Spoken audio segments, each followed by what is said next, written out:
sabi rin ni Kong Tony, I saw your dad, your brother, and now you.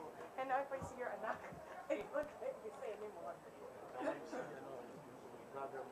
Ako nga. Ako nga.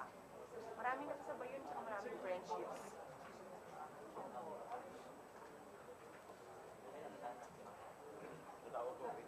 Maraming 3 generations nakasabay.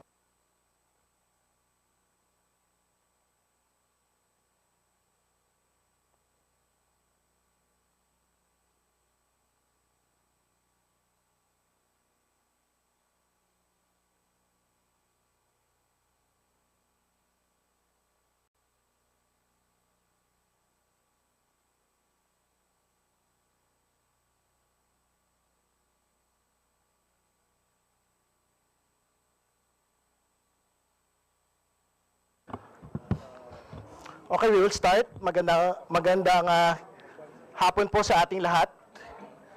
Ito po ay briefing ng Department of Public Works and Highways on all infrastructure projects nationwide, including flood control and drainage projects, as well as those implemented through the Unified Project Management Office Flood Control Cluster. We make a note that the Secretary is not yet around, and it is already 2:04 in the afternoon.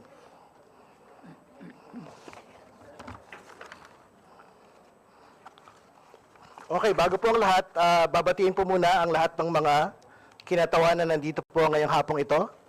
Kasama po natin si Congressman Romeo Momo ng unang distrito ng Surigao del Sur, Chairperson of the Committee on Public Works. Kasama rin po natin si Congressman Marcelino Marci Chodoro ng unang distrito ng City of Marikina.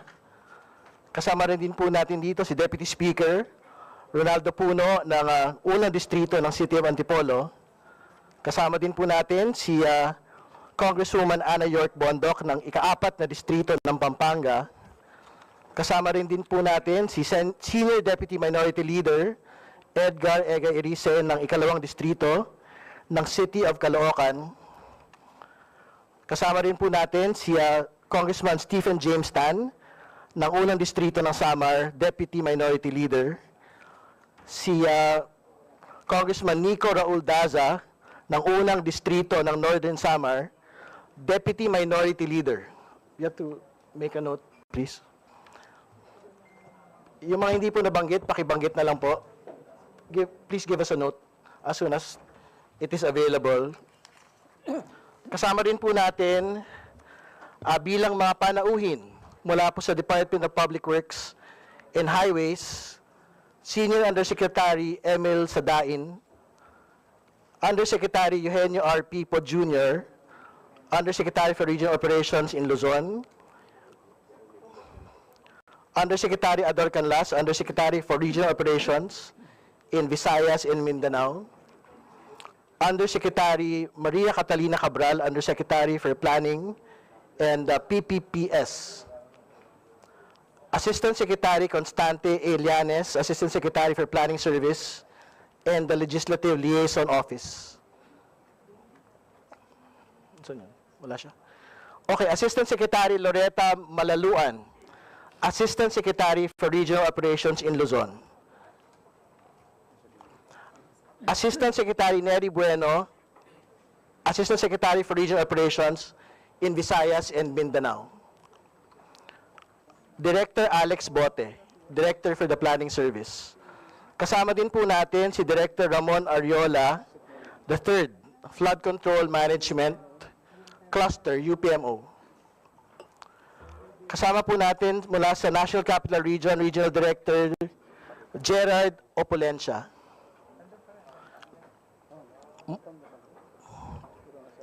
Andito po ba yung taga-CAR? Si Regional Director Kadadi D. Tanggol. Region 1, Regional Director Ronald Tan. Region 2, Regional Director Matayas Malenab. Region 3, Regional Director Roselier Tolentino. Region 4A, Regional Director Jovel Mendoza. Region 4B, Regional Director Gerald Pacanan. Region 4, Regional Director Virgilio Eduarte. Region 6, Region 6, Regional Director Joel Impenco. Negros Island Region Director Regional Director Denise Maria Ayag. Okay. Region 7, Regional Director Danilo Villa Jr. Region 8, Regional Director Edgar Tabacon. Region 9, Regional Director Kayamombao Dia. Region 10, Regional Director Lilibeth Aparecio. Okay po. Region 11, Regional Director Juby Cordon. Region 12, Regional Director Basir Ibrahim. Region 13, Regional Director Alex Ramos.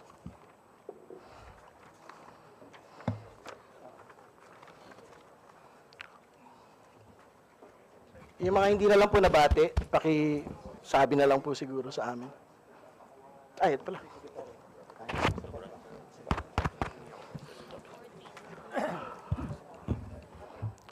Boss, si Dong. Dito ba ako speaker? Dito pa.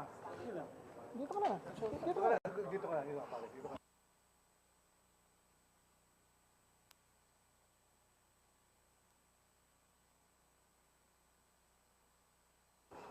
Kasama rin ho natin si Congressman Roger Mercado, former DPWH Secretary. At kasama na rin ho natin ngayon si Secretary Manny Bonoan ng Department of Public Works and Highways. Andito rin po si Deputy Minority Leader Laila De Lima. Yung mga hindi pa ho nabanggit, pakiabot na lang po sa akin yung listahan, please. Okay. Very important po yung briefing po ngayon ng DPWH, particularly because the President in the State of the Nation address mentioned very particular things, no? And I will have to quote him. Kamakailan lamang nag-inspeksyon ako sa mga naging epekto ng habagat, bagyong Krising, Dante at Emong. Kitang-kita ko na maraming proyekto para sa flood control ay palpak at gumuho, at yung iba, guni-guni lang. Huwag na po tayo magkunwari, alam naman ng buong madla na nagkakarakit sa mga proyekto. Mga kickback, mga initiative, errata, SOP, for the boys. Kaya sa mga nakikipagsabwatan upang kunin ang pondo ng bayan at nakawin ang kinabukasan ng ating mamamayan, mahiya naman kayo sa inyong mga kapwa Pilipino.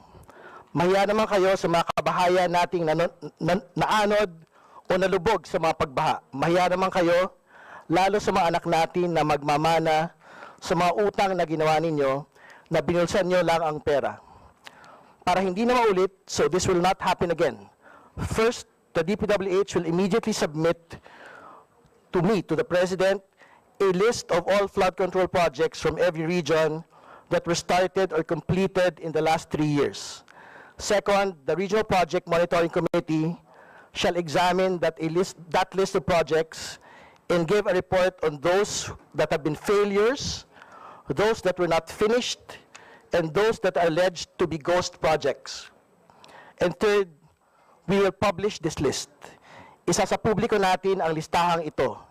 Kaya ang publiko na saksi sa mga proyektong ito ay malayang suriin sa listahan at magbahagi ng kanilang nalalaman para makatulong sa ating investigasyon. At the same time, there will be an audit and performance review regarding these projects to check and make sure and to know how your money was spent. End of quote. No? So very important po yung public briefing na ito and the future hearings relating to flood control projects because it is a presidential pronouncement and it is close to the hearts of the nation as to the status of these flood control projects in light of recent typhoons. No? So, binabanggit po ng Pangulo ilang mga bagay. Palpak at gumuho ng mga proyekto. So basically, ang pinag-usapan niya po dito yung mga substandard ng mga proyekto. Binabanggit niya rin po yung usapin po ng mga guni-guning mga proyekto. So basically, yung pong mga ghost projects. Ano? Binabanggit din po niya yung mga racket sa mga proyekto. Kickback, SOP, For the Boys, errata, initiatives. At naglatag ang Pangulo ng ilang action steps. No? Una, yung pagbibigay po ng listahan ng lahat ng flood control projects at i-determine po yung 5 mga bagay. Una, what has been started. Pangalawa, what has been completed. What were failures. Pang-apat, what were not finished. At panghuli, what were the ghost projects. No?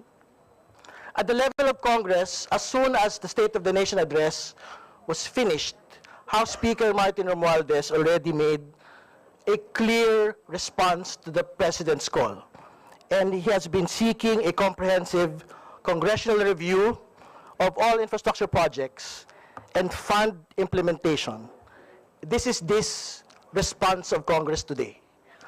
And a particular focus will be on ghost projects, bloated contracts, chronic underspending, and abuse of discretion in fund realignment and procurement. And the Speaker himself stated very specific action steps. Una po, real-time public reporting of project progress and fund use. Pangalawa, mandatory compliance with performance standards by contractors and agencies. Pangatlo, national infrastructure audit framework to prevent misuse of public funds. No? So this Committee on Public Accounts meeting is the House's immediate response to the President's pronouncement in the SONA, and we will seek answers from government's infrastructure agencies on the following matters. First, the necessity of flood management and control systems. Second, the existence of regional river basin and river system river system master plans. Third, the impact of climate change, environment risks, and human activity on flood control systems. Fourth, the project cycle of flood control projects. Fifth, we would like to be able to get a report on flood control projects in the last 3 years as stated by the President, what had been started, what had been completed, what had been delayed, what were failures, what were not completed, what had not been started, what were substandard, and are there existence of ghost projects.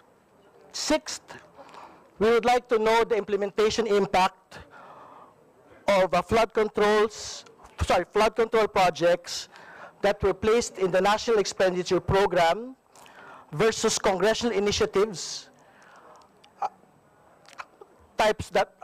versus flood control programs which were congressional initiatives.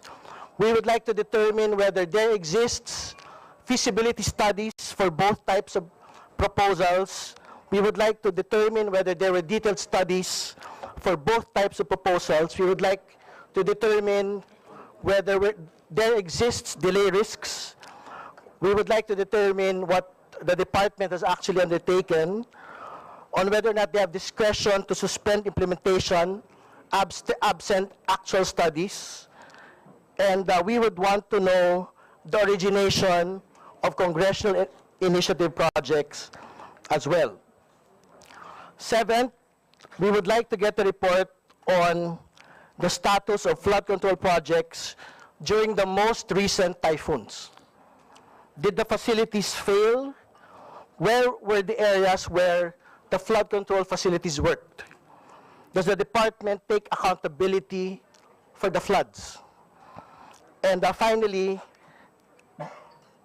we would like to be able for the central office and the regional offices to be able to make a report relating to all of these. No? Next, we would want to know for areas in the National Capital Region and areas within Manila Bay, whether or not there is an impact relating to floods on the Manila Bay reclamation that is being undertaken in different parts of Manila Bay. Next, we would like to get the list of contractors which implemented the largest flood control projects by project cost in the last 3 years. We would like to get a national list, and we would like to be able to get a regional list. Within this list, we would want to know which were completed, which were delayed, which were failures, which were substandard, which were ghost projects. We would also want to know whether or not the department has already undertaken a blacklisting of contractors due to flood control project delays or failure, substandard implementation, or ghost projects. And finally, together with the House Committee on Good Government, we would like to be able to know whether or not rackets, kickbacks, SOPs for the boys are actually occurring at whichever level of government, whether at the level of the agency, whether at the level of Congress, whether at the level of the contractor. We will invite persons with personal knowledge of these activities to blow the whistle, participate in future hearings, expose conspiring contractors, government officials, and employees and private persons who are involved in these activities. The committee will be fair, but we will be firm. The nation deserves nothing less. Maraming salamat po. Okay, at this point, mga kaibigan, we would like to hear from the chairperson of the House Committee on Public Works, former Senior Undersecretary of the Department of Public Works and Highways. Thank you, Mrs. Chairman. Gandang hapon ho sa ating lahat, lalo na sa mga opisyalis ng Department of Public Works and Highways who are with us this afternoon, headed by Secretary Manuel Bunuan, Senior Undersecretary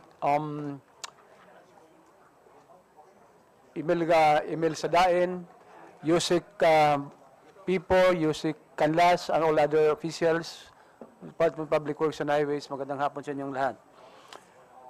The purpose of the briefing is stated by the chairman is in support with the President's pronouncement na kailangan i-review natin or kaya investigate ang implementation ng projects all throughout the country because it is perceived that there seems to be a failure in the implementations of many projects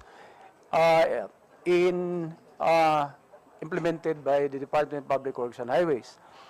So, siguro para maintindihan lang natin kung paano ginawa ang isang budget, and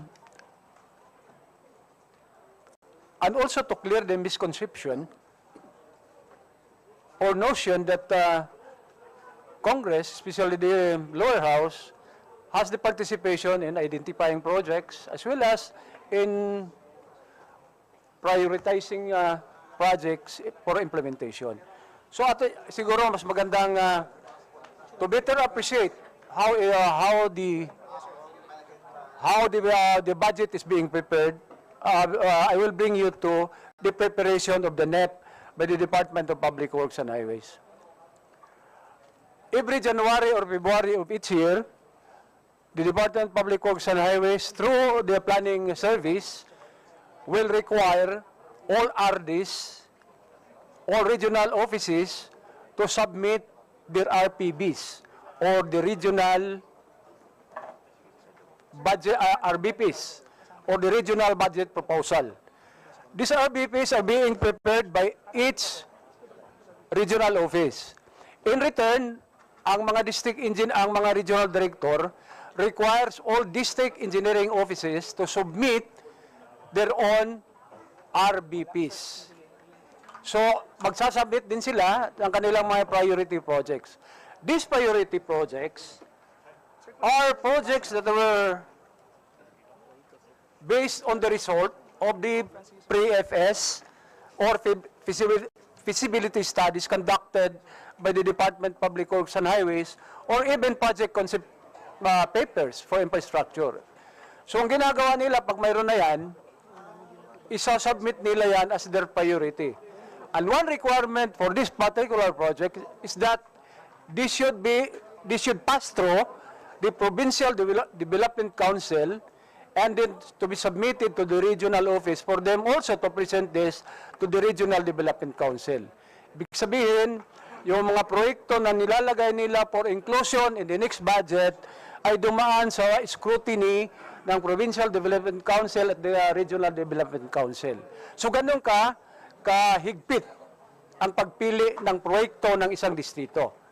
So ngayon, karamihan ng RBPs na isusubmit ng mga regional office are beyond the ceiling of the regional office. Kasi parang wish list ito ng mga regional office. Karamihan nito malalaki ang kanilang submittal. Example, magsasubmit sila ng 200 billion piso project na lahat ay dumaan sa RDCs, pero ang marirelease sa kanila per the ceiling of the Department of Public Works and Highways ay 35 billion lang or 40 billion lang out of the 200 billion submittals. So and therefore, isusubmit nila yon doon sa central office who will eventually select the project. The project will be selected by the Department of Public Works and Highways based on their criteria. So may mga criteria sila kung ano yung dapat nating isama doon sa mga project na yan. One major criteria nila is Tier 1. Yung mga ongoing projects, yung mga multi-year projects, yung mga continuing projects. Then mayroon silang Tier 2, but this should subject to feasibility studies nga, submittal. And then, one of these is the OO2 or ano yung pangalan ng OO2? Organizational Outcome 2, which is flood control. So nasama diyan ang flood control. Yes.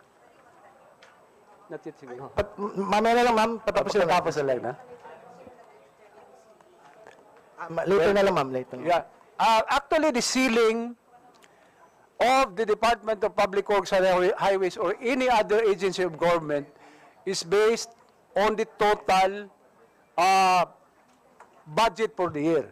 So yung budget for the year, halimbawa 6 trillion, through the economic managers, mga economic managers ang mag-identify through DBM the ceiling of each agency of government. Sila yon. Then, when the Department of Public Works and Highways or other agencies of government receive the ceiling, sila din yung mag-reallocate nitong funds na to the regional office, depending on the needs of the regional office, and it follows the formula of the Department of Public Works and Highways. May mga formula po sila.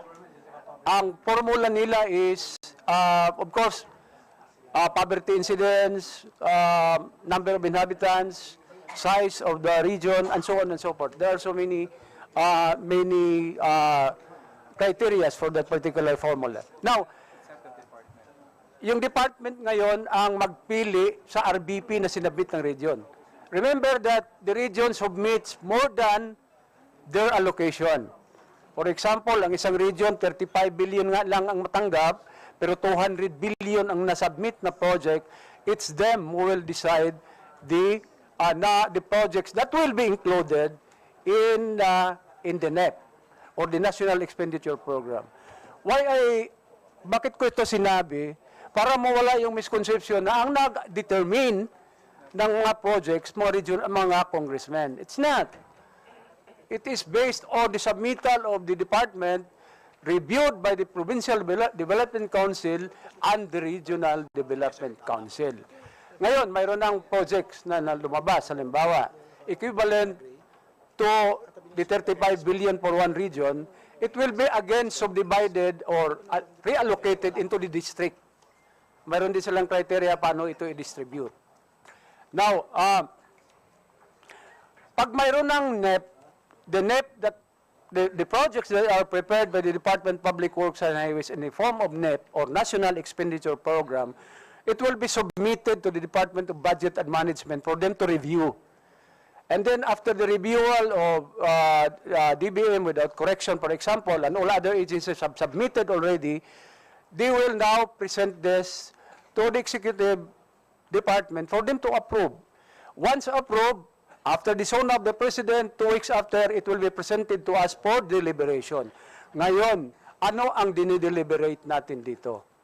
ang dinideliberate ng Congress is the NEP or the National Expenditure Program. Yon ang ating nire-review. Nire-review natin ang lahat ng ahensya ng gobyerno na mayroong submittal through that NEP. No? So isa-isa doon, ang NEP nila, i-convert natin into GAB or General Appropriations Bill, and then we will conduct the first reading, and then it will be passed to the Committee on Appropriations for the detailed discussion. Ngayon, nadidiscuss natin yan, it passed through process, mayroong period of amendments kung saan binibigyan ang mga ahensya ng gobyerno to submit their errata. So may mga errata sila. Yung errata nila is agency-sponsored errata, but it does not prohibit the Congress as our powers to amend or to make amendments on some of the provisions of that particular GAB because nare-review nga natin. Nakita natin na may mga ahensya ng gobyerno na ang absorptive capacity mahina, binabawasan natin yan, and so on and so forth. Ganun yan, no? And after the approval, the third reading, it is submitted to Senate. So Congress is composed of two houses, the lower house and the upper house, and therefore, ang ating finished product, isasubmit natin sa kanila. Yun yun. I made this explanation para mawala lang yung pag-akala nila na tayo, ang mga membro ng Congress, ang naglalagay ng budget doon sa NEP. At saka yung ating nire-review ang NEP, National Expenditure Program, which originates from the Executive Department. Yun lang, Mr. Chairman. Maraming salamat, Congressman Momo. Yes, Mr. Chair, wala naman siguro nakikita tayong problema dun sa preparation ng NEP by the Executive at yung approval ng House dun sa ating GAB.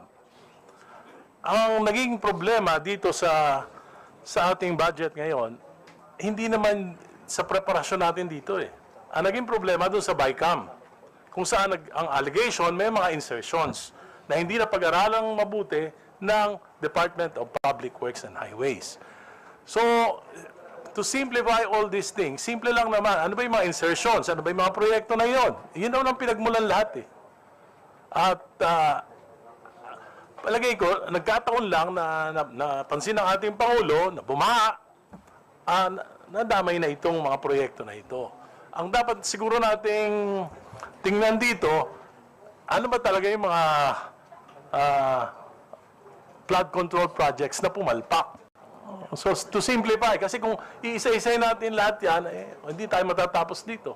Siguro, we can just ask the DPWH to submit all these projects, tapos magkaroon tayo ng individual reviews per our regions, yung ating mga concerns na regions. Yun yung siguro pinakamaganda natin gawin. Dahil yung NEP, GAB, yan ay yung sistema natin. Hindi naman natin pwedeng baguhin na yan. It's our right as a representative of the people to propose amendments, to review the proposal of each department. So, hindi na mababago ito. Ang question lang, meron ba mga congressional insertions during the BICAM na hindi naman dumaan sa pag-aaral, especially the flood control projects, ng agency concern. Maraming salamat, SDML Erice. Mr. Chair? Mr. Chairman, Parliamentary inquiry, Mr. Chair. Is this an investigation or Not just yet, merely a it's just a briefing? briefing, still a briefing. So if it is a briefing, Mr. Chair, then we just let the department to present to us. Then later on, I will have questions about the implementation, how this project has been prepared. We'll just let the department first present to us the programs of the project, Mr. Chair. Well, before giving it to Secretary Bonoan, we'd like to get some remarks first from Congressman Mercado, former DPWH Secretary. Thank you very much, Mr. Chairman, members of this very important committee, the Committee on Public Accounts, our guest, Secretary Bunuan and staff, ladies and gentlemen, good afternoon. The Department of Public Works and Highways has always been true to its mandate in providing the projects and recommending them to Congress for approval. And true to its mission, indeed, of all the departments, I would say, because I was there, been there, and as a secretary of the Department of Public Works and Highways, and now on my 8th term as a member of Congress, I can say that the Department of Public Works and Highways has always been in the forefront of providing us the infrastructure advices and preparation of the projects which our different provinces are really requesting or wants to be implemented in order that, of course, we will also progress like the other provinces. And so I can really attest that the Department of Public Works and Highways, even then under the leadership of Secretary Bunuan, he has always been there, and he is now in the helm of the department. The members of Congress, to be candid, are welcome, and Secretary Bunuan and the staff are really very knowledgeable, because these are not ordinary problems that we are presenting to them. The Department of Public Works and Highways is a technical arm, the technical arm of the government. It provides the design, it provides the planning, the maintenance, the construction, and we are given the guide on the quality and standard that it should be implemented. So I would say that the department has performed. We should, instead of giving them problems, I think we have to focus in encouraging them to perform their work. Because in these trying times, we all should be helping each other. We cannot solve this problem if we will not be united. The problem is there. We know that it is caused by climate change. It's there already. Even before, when I was still a student, 3 decades ago, in Moraita, in España, in Recto, even in Mindoro, there was already flooding. How much more today? When we have already 15 million citizens living in the metropolis and contributing at least 1 kilo of garbage a day. So I think really, Secretary Bunuan, I would, as a former secretary of the DPWH and the rest of us here, we would like to commend you and continue what you are doing now, cleaning our esteros, the Pasig River. You have been good in that. Do something with our pumping stations. Continue. Perhaps it's the right time today because it's already a sunny day. We can already work. But to all, I would say that the enemy of our highways is the rain. Pagbasa talaga ang kalsada, hindi natin pwedeng galawin, hindi natin kasi mas lalong masisira. But they are prepared already. All the equipments, the materials to pave and make the necessary asphalting projects are there already in the field. So now, I think you can move ahead, go ahead and focus on your work as the Department of Public Works and Highways, because we are there. And we will always see to it that we will support your program. Only that perhaps, my dear colleagues, of course, our budget is very limited, but I think the department is very sympathetic to us, because they know that we are with them in providing assistance in terms of infrastructure development in our respective district. Thank you very much, Secretary Bunuan. Thank you very much, Chairman Terry Ridon.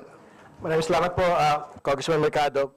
Bago natin na pagsalitain ang atin pong butihing sekretary, basahin natin muna yung roster po ng members na dumating. Una po si Congressman Antonio Tony Pet Albano, 1st District of Isabela, former Deputy Speaker. Kasama rin po natin, bago natin makalimutan, kinatawan po ni House Speaker Martin Romualdez. Kasama po natin ngayon ang Special Advisor to the Speaker, former Senior Deputy Speaker, si Honorable Aurelio Dong Gonzales Jr. Kasama rin po natin si Congresswoman Maria Angela Garcia, 3rd District, Bataan. Congressman Adrian J. Advincula, 3rd District, Cavite, Deputy Majority Leader. Congressman Marlo Bangcoro, 1st District, Zamboanga, Sibugay. Congressman Albert Garcia, 2nd District, Bataan, Senior Vice Chair, Committee on Appropriations. Congressman Eulogio Leo Rodriguez, Lone District of Catanduanes. Congressman Jesus Manuel Bong Suntay, 4th District, Quezon City, Deputy Minority Leader. Congressman Alfredo Pido Garbin, Party List, Ako Bicol. Congressman Leandro Legarda Leviste, 1st District, Batangas. Congressman Kenneth Gatchalian, 1st District, City of Valenzuela. Congressman Joel Chua, 3rd District, City of Manila, and Chairperson of Good Government and Public Accountability. Congressman Rolando Valeriano, 2nd District, City of Manila, Chairperson, Committee of Public Order and Safety. Congressman Franz Pumaren, 3rd District, Quezon City, Chairperson, Committee on Transportation. Congressman Jerry Evangelista Perez, 2nd District, City of Zamboanga. Congresswoman Elisa Olga Co, 2nd District, Masbate. Congressman Antonio Tonico, 1st District, Masbate. Congresswoman Jennifer Lagbas, 1st District, Misamis Oriental. Excuse me.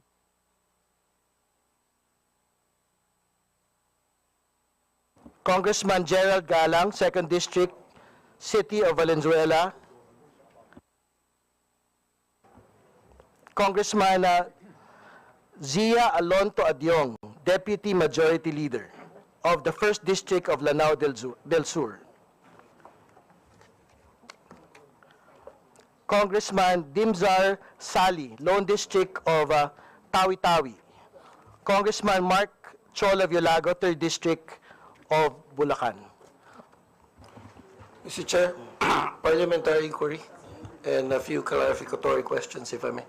Mr. Chair, you were mentioning that this committee, although it's a briefing, due to the fact that it comes from the son of the President himself, you mentioned only most of it flood control projects and ghost projects. But this representation comes from the 1st District of Isabela, where a bridge has collapsed and was also mentioned in the SONA. In fact, today, I am filing a resolution for a full investigation of the bridge that was created even before I became congressman in the 18th Congress in 2019. and therefore may I inquire if it is not included in the presentation of the Secretary himself and the DPWH, to please furnish us, and hopefully the committee can also tackle the infrastructure projects that the President specifically mentions in the SONA, as to make sure that this full investigation will show who the culprits are and what are the mistakes, if there is, in the projects that was destroyed na nasayang na bridge na kagaya ng First District of Isabela, Mr. Chair. So my parliamentary inquiry, Mr. Chair, is that, is this also part of this briefing? And would you please, if it is not, would you please make sure that this is included in the joint committees later on for us to investigate, Mr. Chair? Thank you for the inquiry. There is a specific focus on flood control projects arising from the State of the Nation address of the President. But I think the orders of House Speaker Martin Romualdez is to undertake a full comprehensive review of all infrastructure projects. So I'm quite certain that the project that you mentioned will be included. And hopefully, if it is not included at the moment, as soon as we get a full hearing on the matter, we can get a report relating to this project, Your Honor. Sige po, Congressman Chodoro of Marikina, please. Mr. Chairman, is it correct that my understanding is that this is not an inquiry at this point?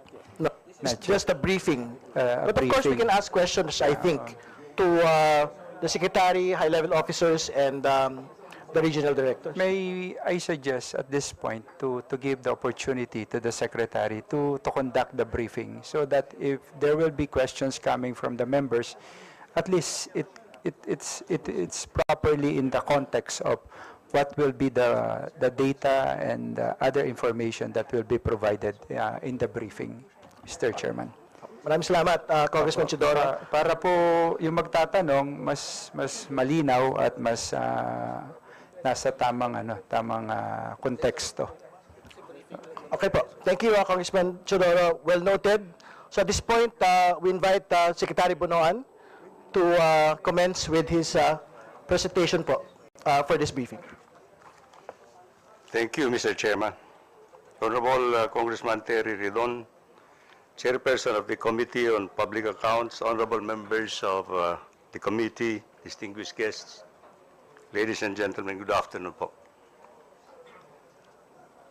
Initially, in behalf of the Department of Public Works and Highways, I would like to express our sincere gratitude for the opportunity to appear in this committee meeting. We view this as an important platform to provide the committee with a comprehensive update on the department's ongoing and planned infrastructure programs.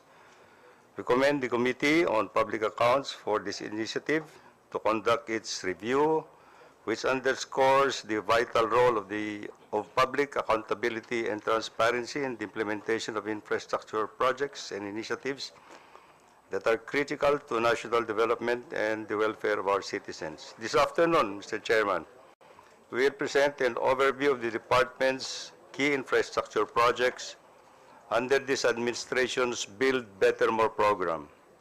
These include road networks, bridges, expressways, and most notably our flood mitigation and drainage programs designed to address the increasing frequency and severity of flooding due to climate change and rapid urbanization.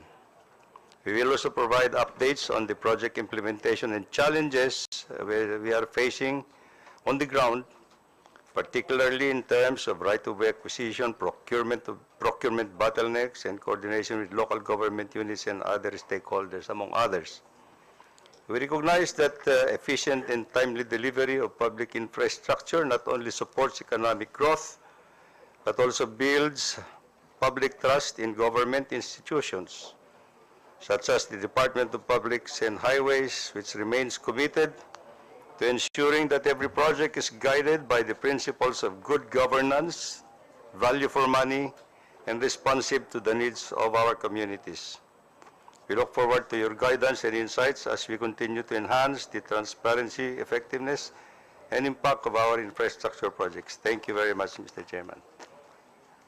At this point, Mr. Chairman, if you will allow us, we have a presentation to make that we will run through the members of the committee on the developments on the programs and projects of the department, how the projects evolved over the years, how the budgets have been finally enacted, and what are the status of these projects, Mr. Chairman. Yes, Mr. Secretary, please proceed. Mr. Chairman, there are a few slides that we want to point out. The first slide that we are showing here is actually the total budget of the Department of Public Works and Highways from 2021 to 2025. You will notice the growth of the budget of the Department of Public Works and Highways. The blue lines are actually the projects, the budget of the department that were finally approved under the General Appropriations Act. That is from fiscal year 2021 to fiscal year 2023. In fiscal year 2023, the General Appropriations Act budget of the department is a total of 894.166 billion, or 14% higher than the 2022 budget. In 2024, the national expenditure program level of the department was 882.2 billion pesos. However, the approved General Appropriations Act budget of the department has been 12% higher, with a total amount of 997.855 billion pesos in 2024. I'll go into the details of this later on. In 2025, the national expenditure program level of the department was 900 billion pesos. However, in the General Appropriations Act, the total level of the budget of the department for fiscal year 2025 is 1.088.8 trillion pesos. Let me go to a presentation on the capital outlays. The capital outlays and the capital outlays that we are showing now comes from 2023, 2024, the National Expenditure Program in 2025, and the General Appropriations, final budget of the department under the General Appropriations Act. You will see the increased allocations for the National Roads Program. Roads Program, in 2023, the Roads Program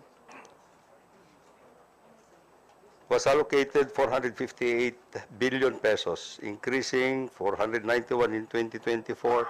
And in 2025, under the NEP preparation, this was explained by the good Congressman Momo a little earlier. This is the National Expenditure Program of the President that is submitted to Congress initially. So under the NEP of the 2025 budget, the roads were allocated 432.2 billion pesos. However, under the General Appropriations Act, this was increased to 584.48 billion pesos. For flood control, this has been increasingly allocated from 2023, fiscal year 2023, of 280.67 billion under the General Appropriations Act. And then in 2025, under our proposed National Expenditure Program, we allocated 298.66 billion pesos.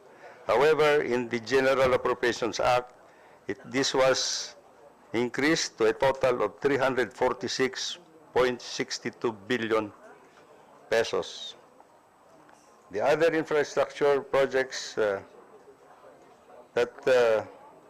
were allocated from fiscal year 2023 to 2025, here again, For other projects, we allocated 61.67 billion pesos under the National Expenditure Program proposal, but this was increased to 132.93 billion pesos. So a total of capital outlays for 2025 from NEP of 792.53 billion to 1.063.04 trillion pesos in 2025. The budget summary by cost structure. The budget for 2025 of the Department for General Administration totals about 13.315 billion, which includes personal services, maintenance and other operating expenses, and capital outlays. Support operations of 0.994 billion pesos, MOE of 3.57 billion pesos, and capital outlays of 3.995 billion, or a total of 10.345 billion pesos. For operations, a total of 1.064 trillion pesos. The total, based on the General Appropriations Act, is that the personal services total 12.118 billion, maintenance and other operating expenses 6.892 billion, capital outlays 1.0687 trillion, a total of 1.0877 trillion pesos.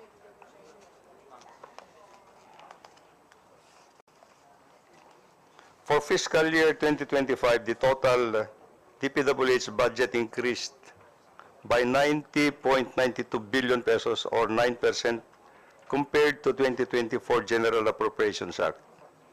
Capital outlays make up the majority at 1.068 trillion pesos, with 1.045 trillion pesos allocated for locally funded projects and 23 billion pesos for foreign assisted projects, which had allocation in 2024, as this was funded in the General Appropriations Act.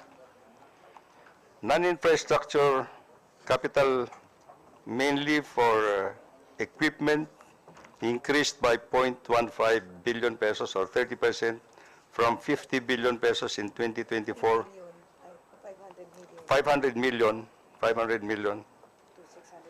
to 660 million pesos in 2025.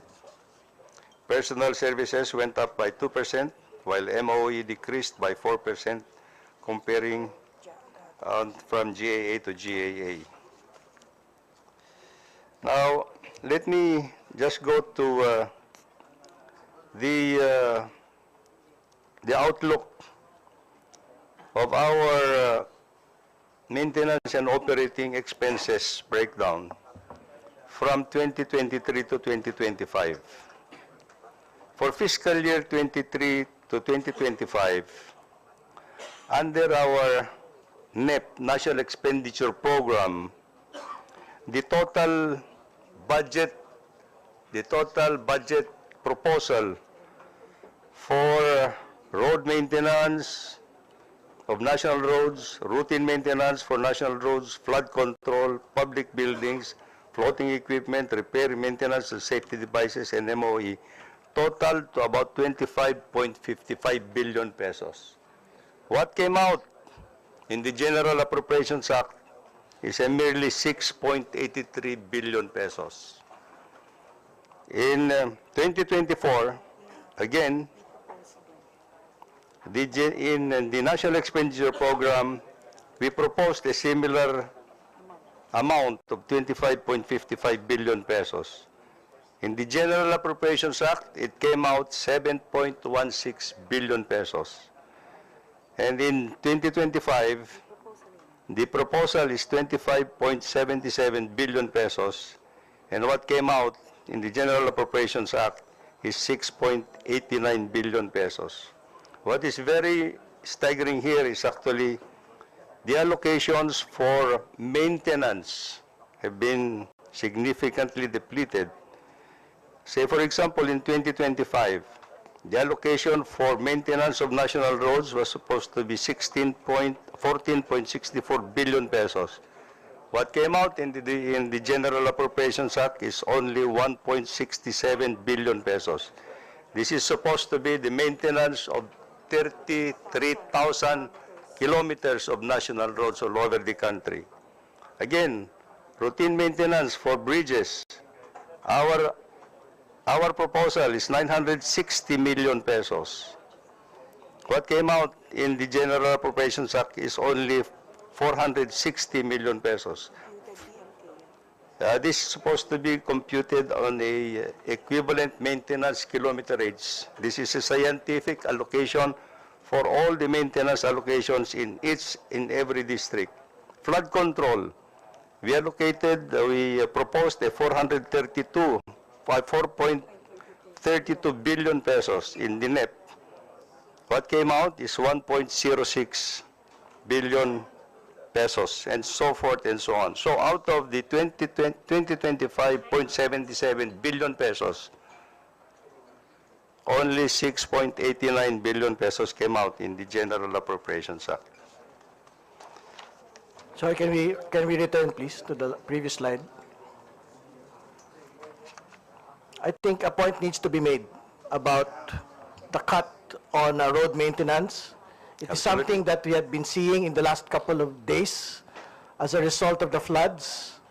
There is no money for road maintenance today. Is that correct? Well, Not just, but in the last couple of years. In Because the of the last- cut from the proposal going into the BICAM and going into the JA. Is that correct, Secretary? that is correct, Your Honor, and this will translate to a more expensive restoration and rehabilitation of all the national roads all over the country. Because the deterioration has already been coming out, and the problem is, that scientifically, if a road starts to deteriorate, it is going to be exponential, Your Honor. If you don't do something about it, it will just break. It will just break continuously. Well, before proceeding, Secretary Bonoan, so there has been a cut in the road maintenance from the NEP to the GAA. So of course, the next question before going to the next slide would be, where did the cut actually go? Because Well, we will probably come out to later on, Mr. Chair, will present where did it go. Mr. Chair. I see Congressman Marcy muna, please. Tanong lang, it's very practical. Kung alam natin na magiging problema yung maintenance, may effort ba, Secretary, na magdagdag ng pondo para sa maintenance? Or are you proposing,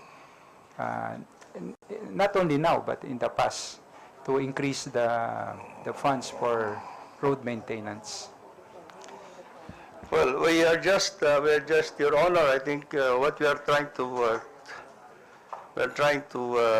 put into the budget is the minimum requirement for maintenance.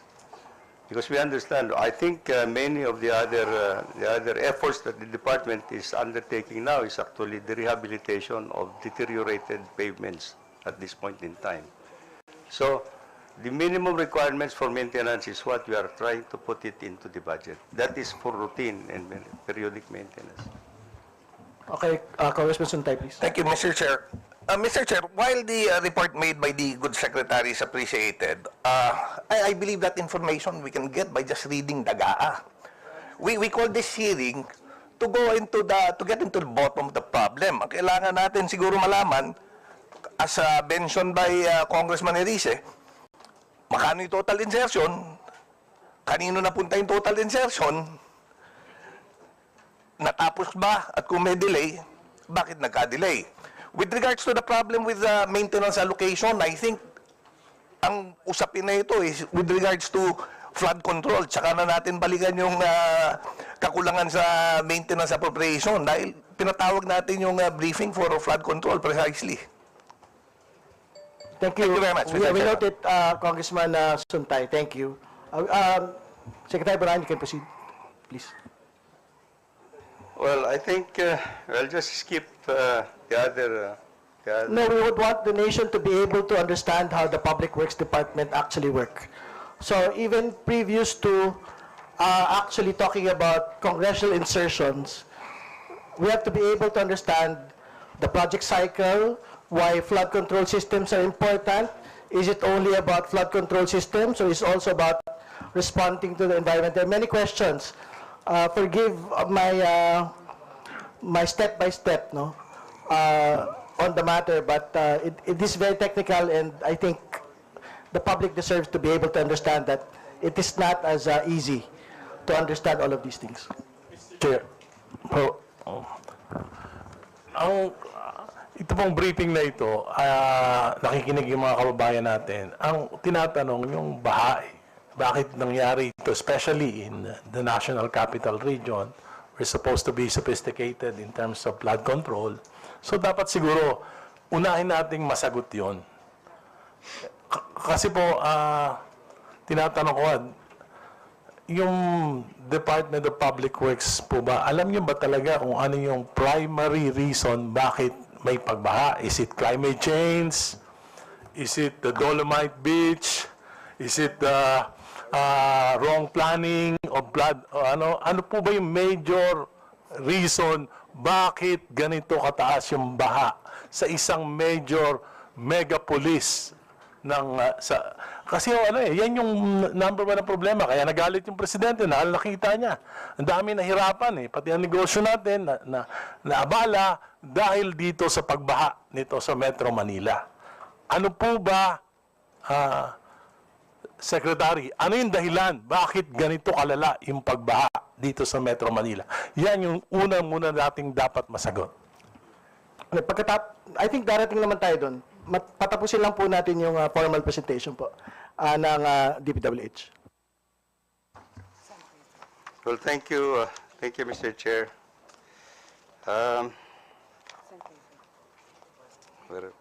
Nasaan ako? Let me go through the allocations for budgetary allocations over the years. Let me start with roads, then I will come to flood control later on. In our core mandate of the department is actually for the for national roads, for the national roads program, which involves about 33,000 kilometers of national roads now. This includes actually asset preservation program and the network development program, and of course the bridge program. For fiscal year 2025, the asset preservation program rose sharply by 58% from 56.4 billion pesos from 96 to 96.92 billion pesos in the NEP to 153.35 billion pesos in the GAA. This reflects our clear shift towards preventive maintenance, particularly asphalt overlay instead of new construction. Meanwhile, the Network Development Program in the General Appropriations Act for 2025 dropped by 5% or 5.5 billion pesos, indicating a slowdown in national road expansion and widening. Bridge program also declined by 25% or 12.8 billion pesos less than what was proposed in the 2025 NEP. It's undermining our efforts in retrofitting, repair, and rehabilitation of national bridges. Overall, the General Appropriations Act is visibly prioritizing preservation, especially preventive maintenance over expansion. Now, for flood control or flood organizational outcome 002, which is actually protect lives and properties against major floods. in fiscal year 2025, the budget for construction and maintenance of flood mitigation structures and drainage systems increased by 10% or 13.66 billion, rising from 136.199 billion pesos in 2024 GAA to 149.85 billion pesos in 2025. Meanwhile, allocations for flood mitigation within major river basins and principal rivers is slightly increased by 0.25% from 225 million pesos from 90.53 billion to 90.75 billion pesos. We also provide allocations for convergence programs actually in our budget, Mr. Chairman. And these are with other agencies like from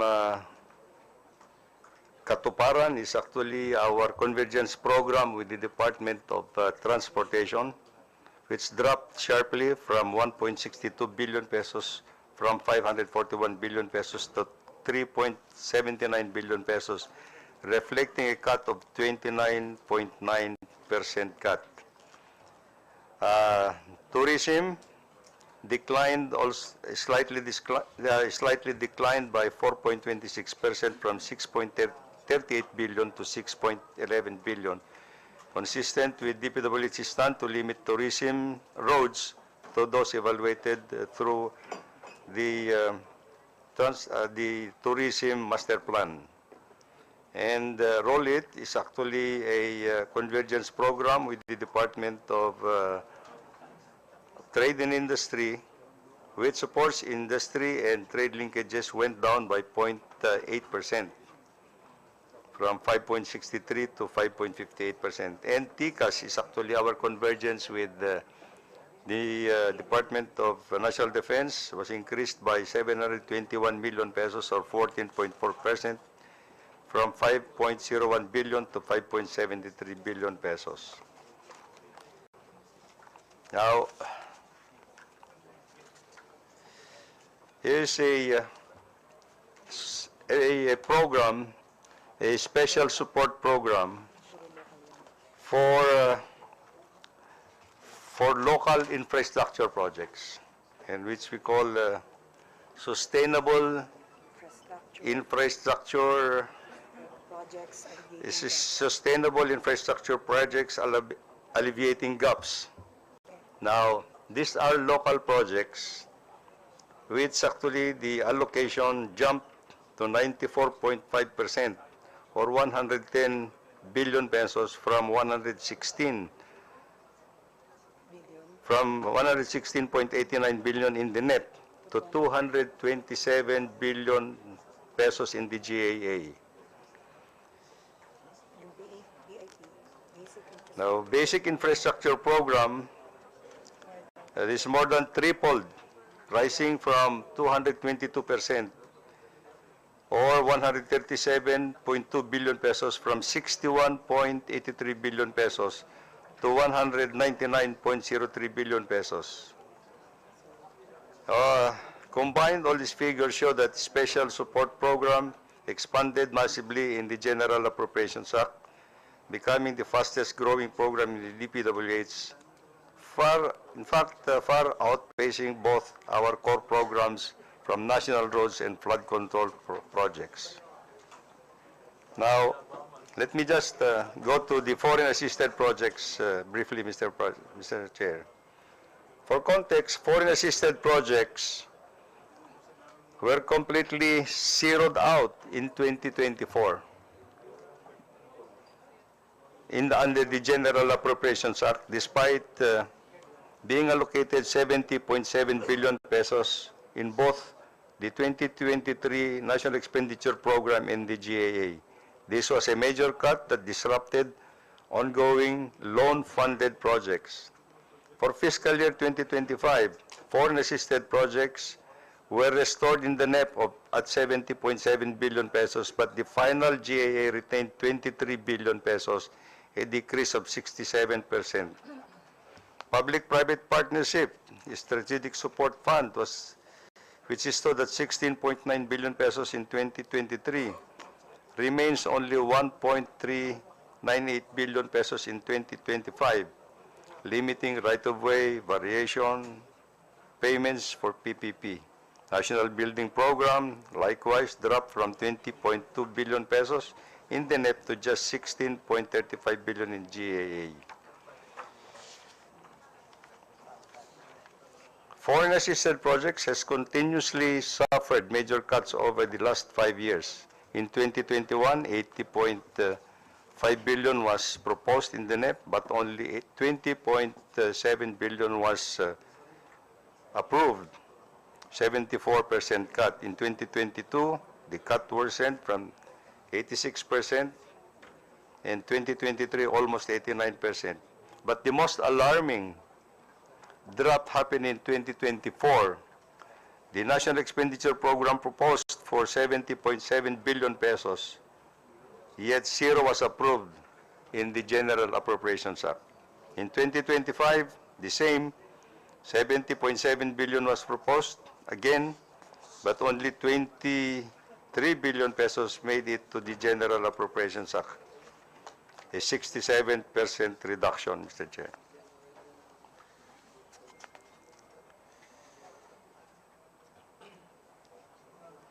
Now, let me just go to, I think this is the final presentation, Mr. Chair, the budget reductions from the NEP to the General Appropriations Act. One of the most persistent challenges in DPWH is the reduction of the proposed budgets from national expenditure to the General Appropriations Act, especially for strategic and preparatory components critical to implementation. From fiscal year 2023 to 2025, the biggest cumulative cut hit the foreign assisted projects from 181 foreign assisted projects, 181.16 billion was slashed across 3 years. This includes full zeroing out of the FAPs in 2024. Next, right-of-way funding with a total cut of 103.5 billion pesos over the last 3 years. This severely affected our project delivery and causes delays, especially in major road and bridge projects. The reduction in preliminary and detailed engineering budgets from a total of 50.59 billion pesos, compromising the timely preparation and quality of designs. Without this, early investments projects are either delayed or poorly scoped. The drop of maintenance and operating expenses at nearly 56 billion limits the ability of our office to sustain daily maintenance operations for national roads, bridges, and other infrastructure. Also, public-private partnership strategic support fund was reduced by 27.36 billion pesos. This curtails our readiness for our ongoing public-private partnership.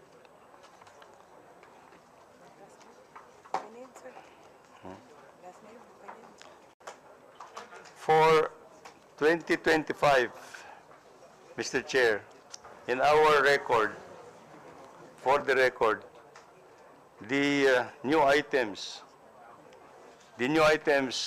under the General Appropriations Act total to about 410 billion pesos, new items. 410 billion pesos worth of projects, but excluding the 26 billion pesos that were vetoed by the President.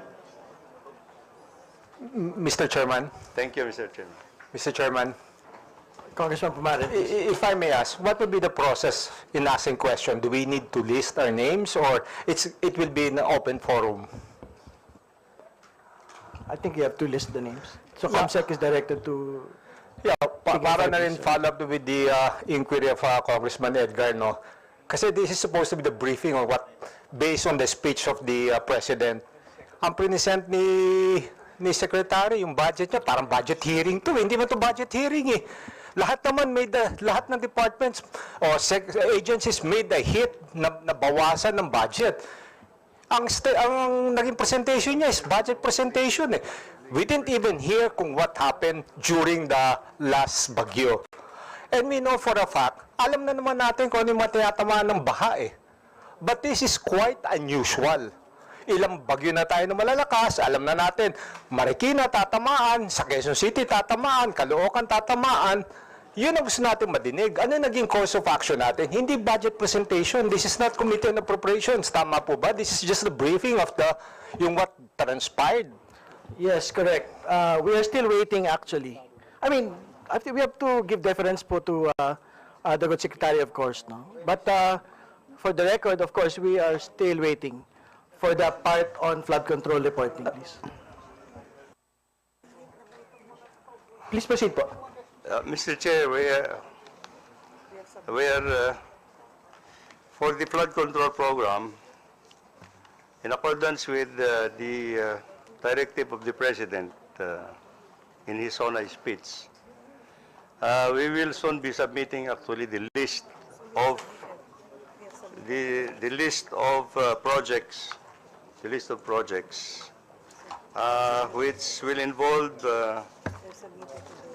which will involve 9,856 completed projects from July of 2022 to May of 2025. Completed projects, 9,856. This is going to be the first list that we are going to submit to the President with the information of where these projects are by region, geographical district engineering office, legislative district, project name, type of work, coordinates which involve longitude and latitude, the contractor, approved budget for the contract, cost of the contract, funding year, implementing office, start date and completion date. So these are the informations that will go with the list that we will be submitting to the President within the week, Your Honor. So Mr. Secretary, can the House po also receive this particular list also? Well, as soon as after, of course, you submit it to the President. After it's been submitted to the President, I think it will be the office of the President most likely that will furnish Congress, Your Honor. Mr. Chairman, Mr. Chair. can I request the Secretary that to be included in that particular listing are the notes that those projects either with FS, with master plan, or wala. Dapat sana ma-qualify natin. Sa dami ng nasa listing niyo, alam kong marami dyan ang walang mga master plan or kaya FS. Let me qualify this, Mr. Chairman. The list that I have referred to are locally funded projects. Yeah, right. Because the department is also implementing foreign-assisted projects, and these are the projects with comprehensive master plans. And this does not include actually the foreign-assisted projects, Mr. Chair. Mr. Chair, does that mean, Mr. Secretary, that all locally funded projects walang mga master plan? Wala. Sad to say. Mr. Chair. Mr. Chair. Congressman Risa, please. Mr. Chair, to be fair with the Department of Public Works, kasi sila yung nasisisi. Kaya gusto kong tanungin si Secretary. I don't think that the flood control projects is the main culprit in the Metro Manila floodings, as far as NCR is concerned. NCR has 14 million population, each individual producing 0.74 kilos of garbage every day. We're producing 10,000 tons of garbage every day. And due to corruption of local governments, ang estimate po na nakokolekta na basura, 30 to 40% lang. Lahat ng solid waste natin na pupunta sa mga creek, saka mga kanal. Dahil nga sa pag-question dun sa mga contracted dredging projects ng DPWH, pinahinto yan. Pinahinto. Pero hindi dapat ipahinto dahil yan ang kailangan eh. Dahil punong-puno na ng basura, burak, yung mga natural waterways natin. Alam niyo po, sa Singapore, 7 million ang population nila, 2,400 compactors ang umiikot araw-araw para kumuha ng basura. Meaning, ang isang compactor, ibig sabihin yan, 2.5 dump trucks. Sa Metro Manila, kumukuha, wala pang 2,000 na 10-wheeler trucks. Kaya po, lahat ng basura. At ano ang pangunahing dahilan kung bakit nasisira yung ating mga floodgates, yung ating mga pumping station? Noong nakarang, gaano karami nakuhang basura sa mga floodgates natin? 600 tons. 600 tons of garbage. Yan yung pangunahing. Kaya po, yung natural waterways natin, bukod sa punong-puno na ng basura, there are 646 families, informal settlers, living on top and beside of our natural waterways. Yan po yung problema, hindi yung flood control programs.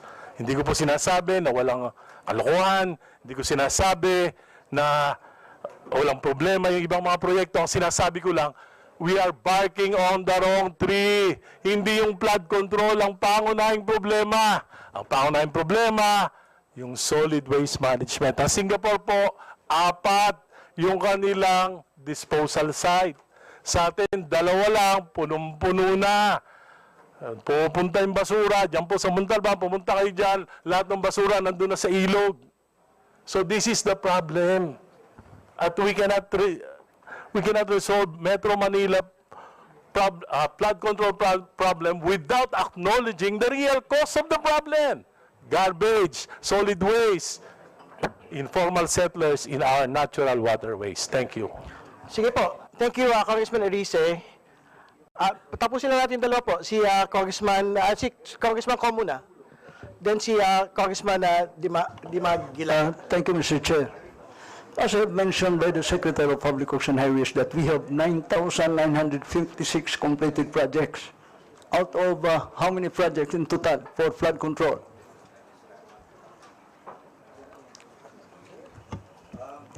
Your Honor, this is the total number of projects that we have completed since 2022, no? July of 2022. So do we have a slippage out of that projects? This will be coming out on the information that we will be submitting to the President, Your Honor. Out of that projects, Mr. Chair, is there what we call ghost projects? I think we will reach that point. So I would like to appeal to the chair is to submit all necessary document from the time it was bidded up to the last collection, so that this will be our basis of our investigation. That this document will be altered or rectified. That's all, Mr. Chair. Congressman Dimagila, please. Mr. Chair, good afternoon po. I share the view of Congressman Erice dun sa problem. Kaya lang po, yung problem na yun is only for Metro Manila cities. No? Tandaan po natin, meron po tayong Laguna Lake. Yung sinabi po ninyo is punong-puno ng basura, silt ang mga waterways. Yung mga waterways po ay papunta po ng Laguna Lake. Ang mga cities along the Laguna Lake ay baha po. Sinasabi po ng mga kasama natin dito yung binaha. That means past tense na po yan. Nawala na po yung baha sa inyo. Sa City of Binyan, Santa Rosa, Cabuyao, part ng Muntinlupa, Santa Cruz, as far as Santa Cruz, hindi po kami past tense. Present tense po kami. Baha po kami ngayon. Hanggang baywang po ang baha sa amin. And the sad part is, hindi lang po ito present tense. Future tense din po ito dahil babagyo pa, madadagdagan pa po ang tubig, basura sa Laguna Lake. And that is why I will be expecting the moment na mag-submit ng NEP ang DPWH, ay makikita po ng mga taga Laguna Lake, yung sa area ng Laguna Lake, ano ang plano ng DPWH sa heavily silted at punong-punong basurang Laguna Lake. So, not only that, in-expect din natin, marami na naman po kasi nag-propose dito eh. I think it's about time. Yung sinasabi nyo, ano ba ang solusyon sa pagbaha sa Metro Manila, basura. Sa Laguna po, sa Rizal, parts ng Metro Manila, basura din po. Pero, ang ultimate solution para po sa amin is pagdedredge ng Laguna Lake. Hindi naman ultimate, ito ay short term din po ito, medium term po ito. Dahil lahat po ng sinasabi niyong waterways, ang tubig pong dumaan sa inyo, ang ending po ay Laguna Lake. And that is why I think ang DPWH po should address this problem. Dahil expectant po ninyo, hindi na po pag-uusapan po ito sa media dahil hindi naman pwedeng i-cover ng media ang mga cities along the Laguna Lake ng araw-araw, linggo-linggo, buwan-buwan. Come Christmas season, baha pa rin po kami. Come May, June, July next year, baha-baha pa rin kami. And that is why I am appealing to the DPWH. Solusyonan po natin itong problemang ito. Salamat po, Mr. Chair. Maraming salamat po. Bago po natin nabuksan yung hapag para sa mga tanong, basahin ko muna yung mga nandito pong mga miyembro. Kasama ko natin Senior Deputy Speaker, David J.J. Suarez, 2nd District of Quezon, Senior Deputy Majority Leader, Lawrence Defensor of the 3rd District of Iloilo, Assistant Majority Leader, Walfredo Arman Di Maguila Jr., Lone District, City of Binyan, Congressman Nathaniel Oducado, Party List 1 Tahanan, Congressman Ferdinand Hernandez, 2nd District, South Cotabato, former Deputy Speaker, Congresswoman Agustina Dominique Dicetina Pancho, 2nd District, Bulacan, Congressman Ferdinand B1 Beltran, Party List Magbubukid, Congresswoman Maria Isabel Sagarbaria, 2nd District, Negros Oriental, Assistant Majority Leader, by Dimple Mastura, Lone District, Maguindanao del Norte, Congresswoman Flora Beliatco, Party List Nanay, Congressman De Carlo Uy, 1st District, Davao del Norte, Congressman Leonel Ceniza, 2nd District, Davao de Oro, Congressman Mark Anthony Santos, Lone District, City of Las Piñas, Congressman Noel Bong Rivera, 3rd District, Tarlac, Congressman Faustino D. III, 6th District, Isabela, Chairperson, Youth and Sports Development, Congresswoman Arlene Ayon, Party List Suerte, Congressman Ernesto Dionisio, 1st District, City of Manila, Deputy Majority Leader, Senior Vice Chair, Committee on Ways and Means, Congressman Eduardo Rama, 2nd District, City of Cebu, Congresswoman Audrey K. Zubiri, 3rd District, Bukidnon, Assistant Minority Leader. Sige po, bago ihapag, siguro mag-wrap up lang ho ng ilang mga tanong kasi yun ho talaga ilan sa mga tinatanong, Mr. Secretary, una sa lahat, well, siguro bagong lahat, someone has been asking you to take a leave of absence. What did you actually say to the person asking you to take a leave of absence? That you are open to take a leave of absence, is that correct? In my interview, Your Honor, I said I would be open to whatever would the President tells me to do so. Because flood control is just one of the one program that we are implementing in the department. We have many more big projects that we are implementing in the department. So, well, I said I'm open for as long as it's a prerogative of the President. And I'm speaking as chair. I don't think the committee is asking you to take a leave. Mr. Secretary, very important for government to be able to work together to address the roots of the problem relating to flood control, to the problem of flooding, and unless and until there is something that would show, that would warrant to ask a person to take a leave of absence, then that is the only time that we will support it, but we have not seen it today. So I think I can speak for the committee that we are not asking you, Mr. Secretary, to take a leave of absence. Thank you, Your Honor. Mr. Chair. Yes, regarding that comments of the Secretary taking a leave of absence, I don't think that it's necessary to investigate all of these things. Maybe we can just propose for a third-party evaluation, not from the government, but from a reputable private sector or an NGO who can really make a third-party evaluation of all these projects, of all these flood control projects. Would you agree to that, Mr. Secretary? Thank you. Absolutely, Your Honor. I think even with the list that you are going to submit to the President, I think the intention here is to make it public and publish it to the website so that everybody can have an access to it and see and then see the reaction of the general public where these projects have been located, whether they are still there. Has it provided them actually the objective of providing them protection from floods or whatever? And I think it was an open information that will be available to everybody. Yes, Mr. Secretary, because in this age of disinformation, it's necessary that we commission a reputable and technically equipped third-party evaluator. What would you say to that, Mr. Speaker? I think we would agree, Your Honor. Mr. Chair, with due respect to our colleague, the gentleman from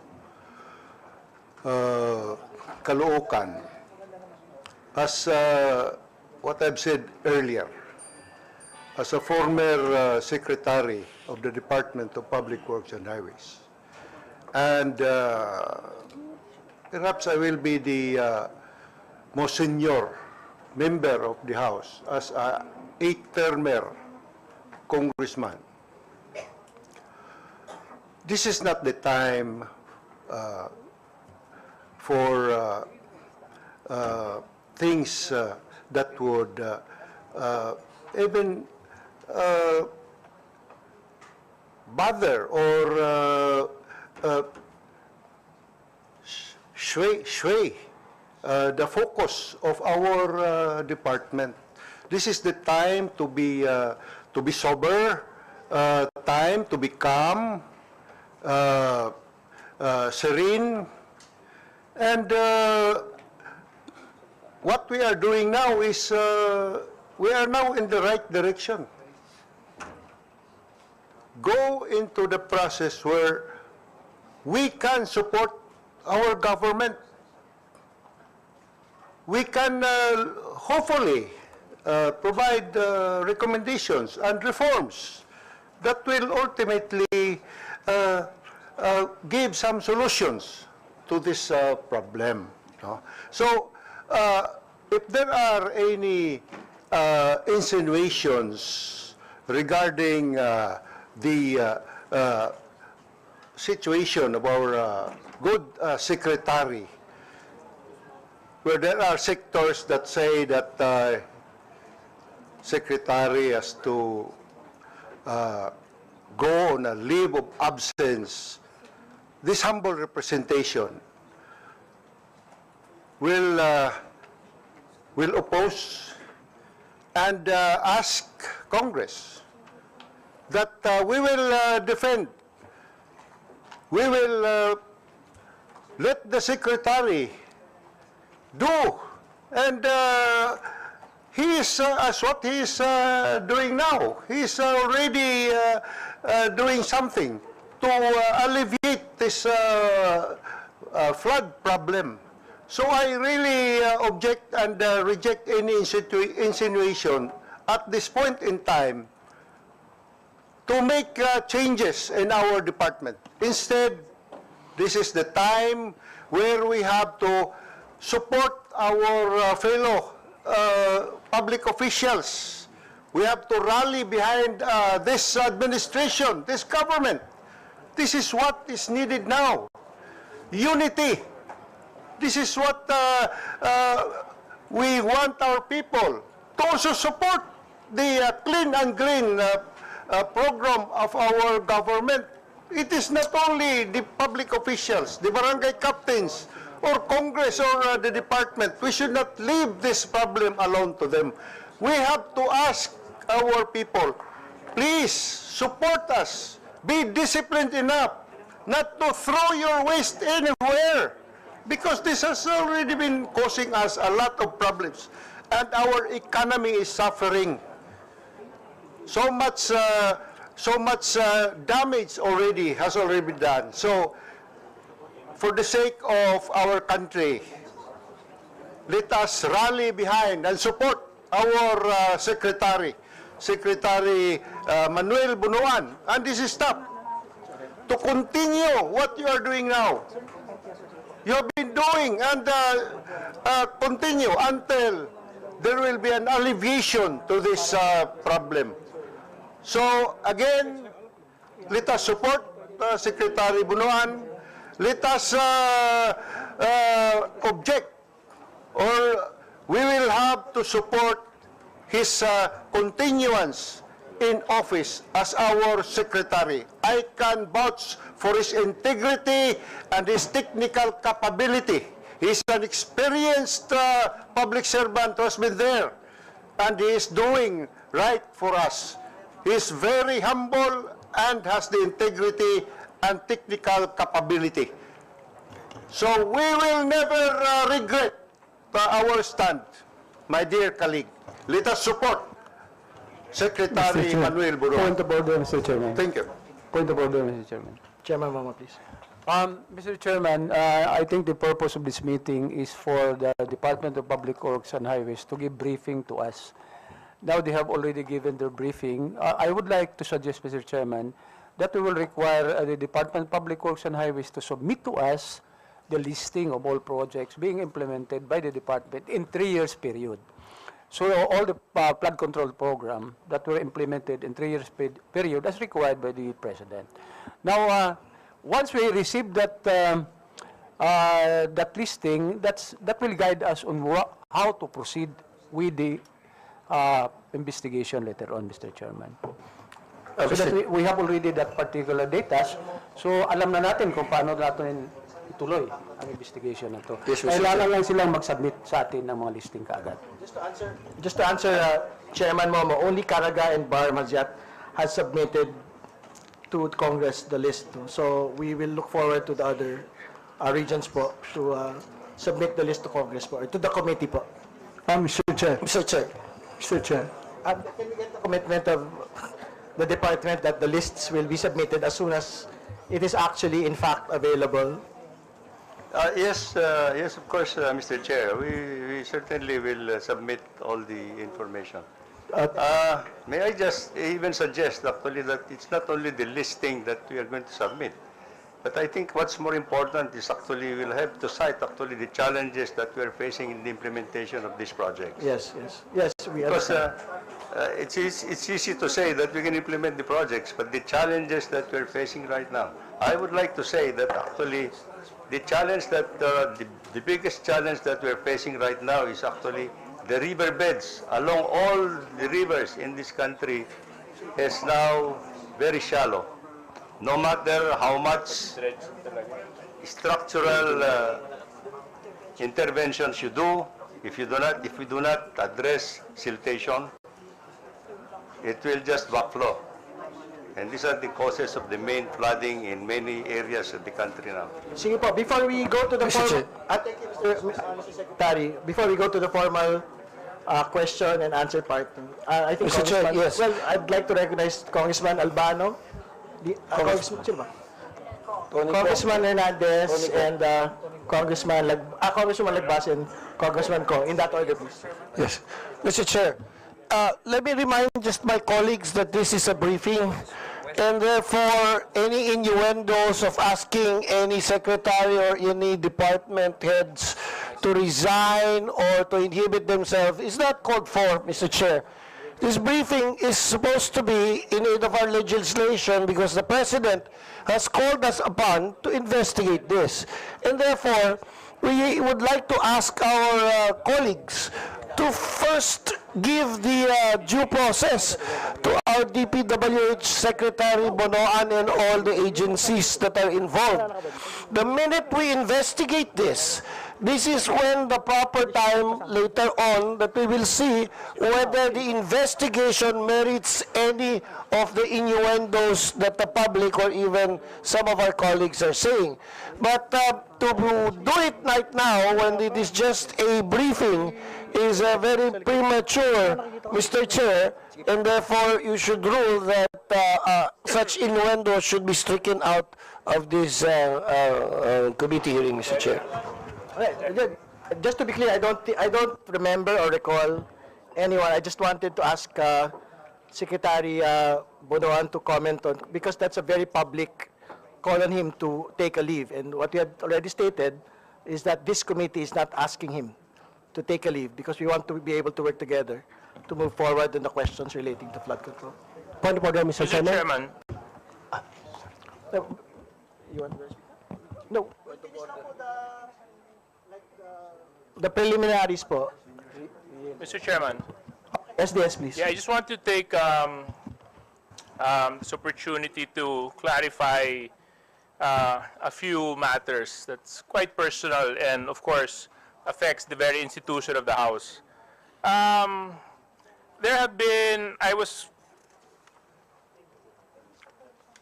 informed that there have been posts on social media circulating identifying certain members of the House of Representatives, malicious in fact, stating that these congressmen control X amount of flood control projects, etc., which has been shared many times.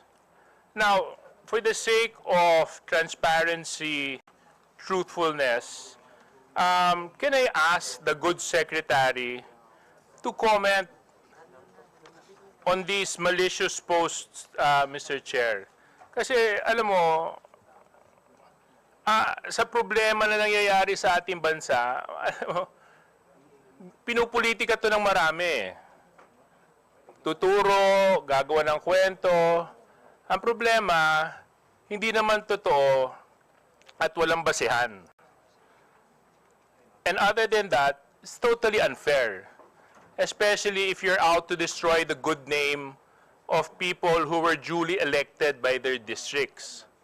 So, I would just like to take this opportunity, Mr. Chair, to get the comments of the good secretary. Maybe the department can help us in enlightening the public about, these malicious posts, Mr. Chair. Yes, please. Can you read it? Would you like to read it?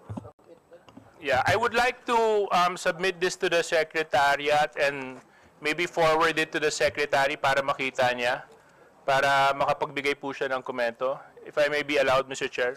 Yes, please, Senior Deputy Speaker. Mr. Chair, while the Secretary is preparing his answer. Congressman Ko, please. I would like to join in chorus by the manifestations of the 2nd District of Caloocan, Erese, that there must be a third party to investigate, especially that other factor says that there is a substandard. Another say that the contractor doesn't follow the construction methodology procedures. So, I would like to emphasize to this chair that there is a need of forensic review in order to determine that this structure that was finished by 9,956 completed project is within its structural integrity. Thank you, Mr. Chair. Mr. Chair, let me just... Congressman Mercado, please. Mr. Chair. Yeah, I think with due respect to our colleague, Congressman Ko of Masbate, I think what we are doing this afternoon is we are in the right track for purposes of orderly proceedings. This is actually an investigation in aid of legislation. And whatever it is, the product of this, Mr. Chair, with due respect, is part of the our study or data where hopefully it can provide us some information in making some recommendations purposely for this issue or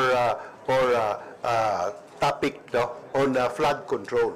So this is a sort of, if I'm correct, this is a sort of a third-party briefing which might lead to some informations that could provide us the information that our good gentleman is actually requesting. Because indeed that is a valid request.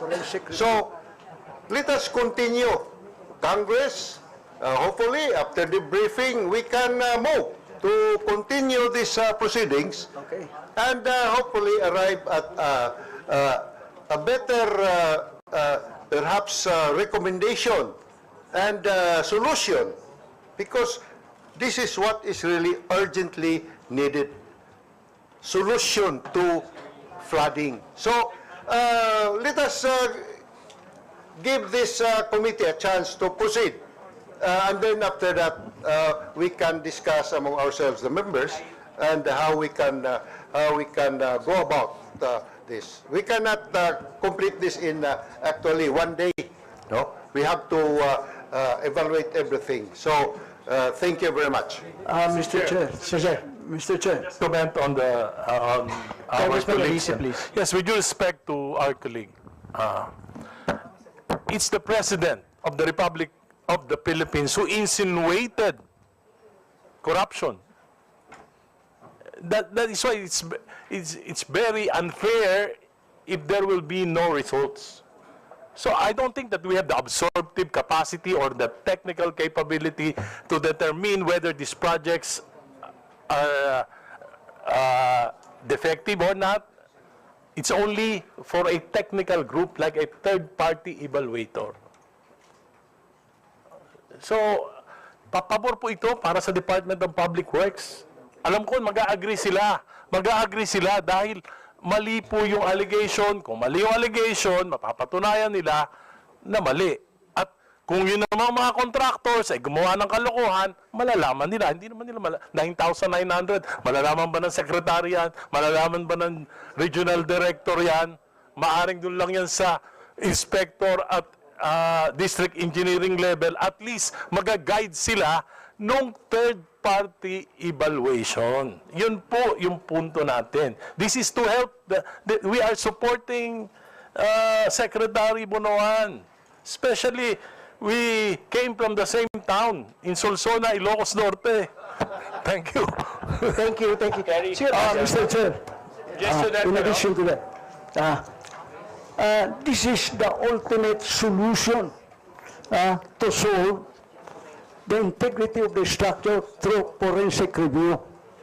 Di walang mas mabuti nga yan, Mr. Secretary, because we are both engineer by profession.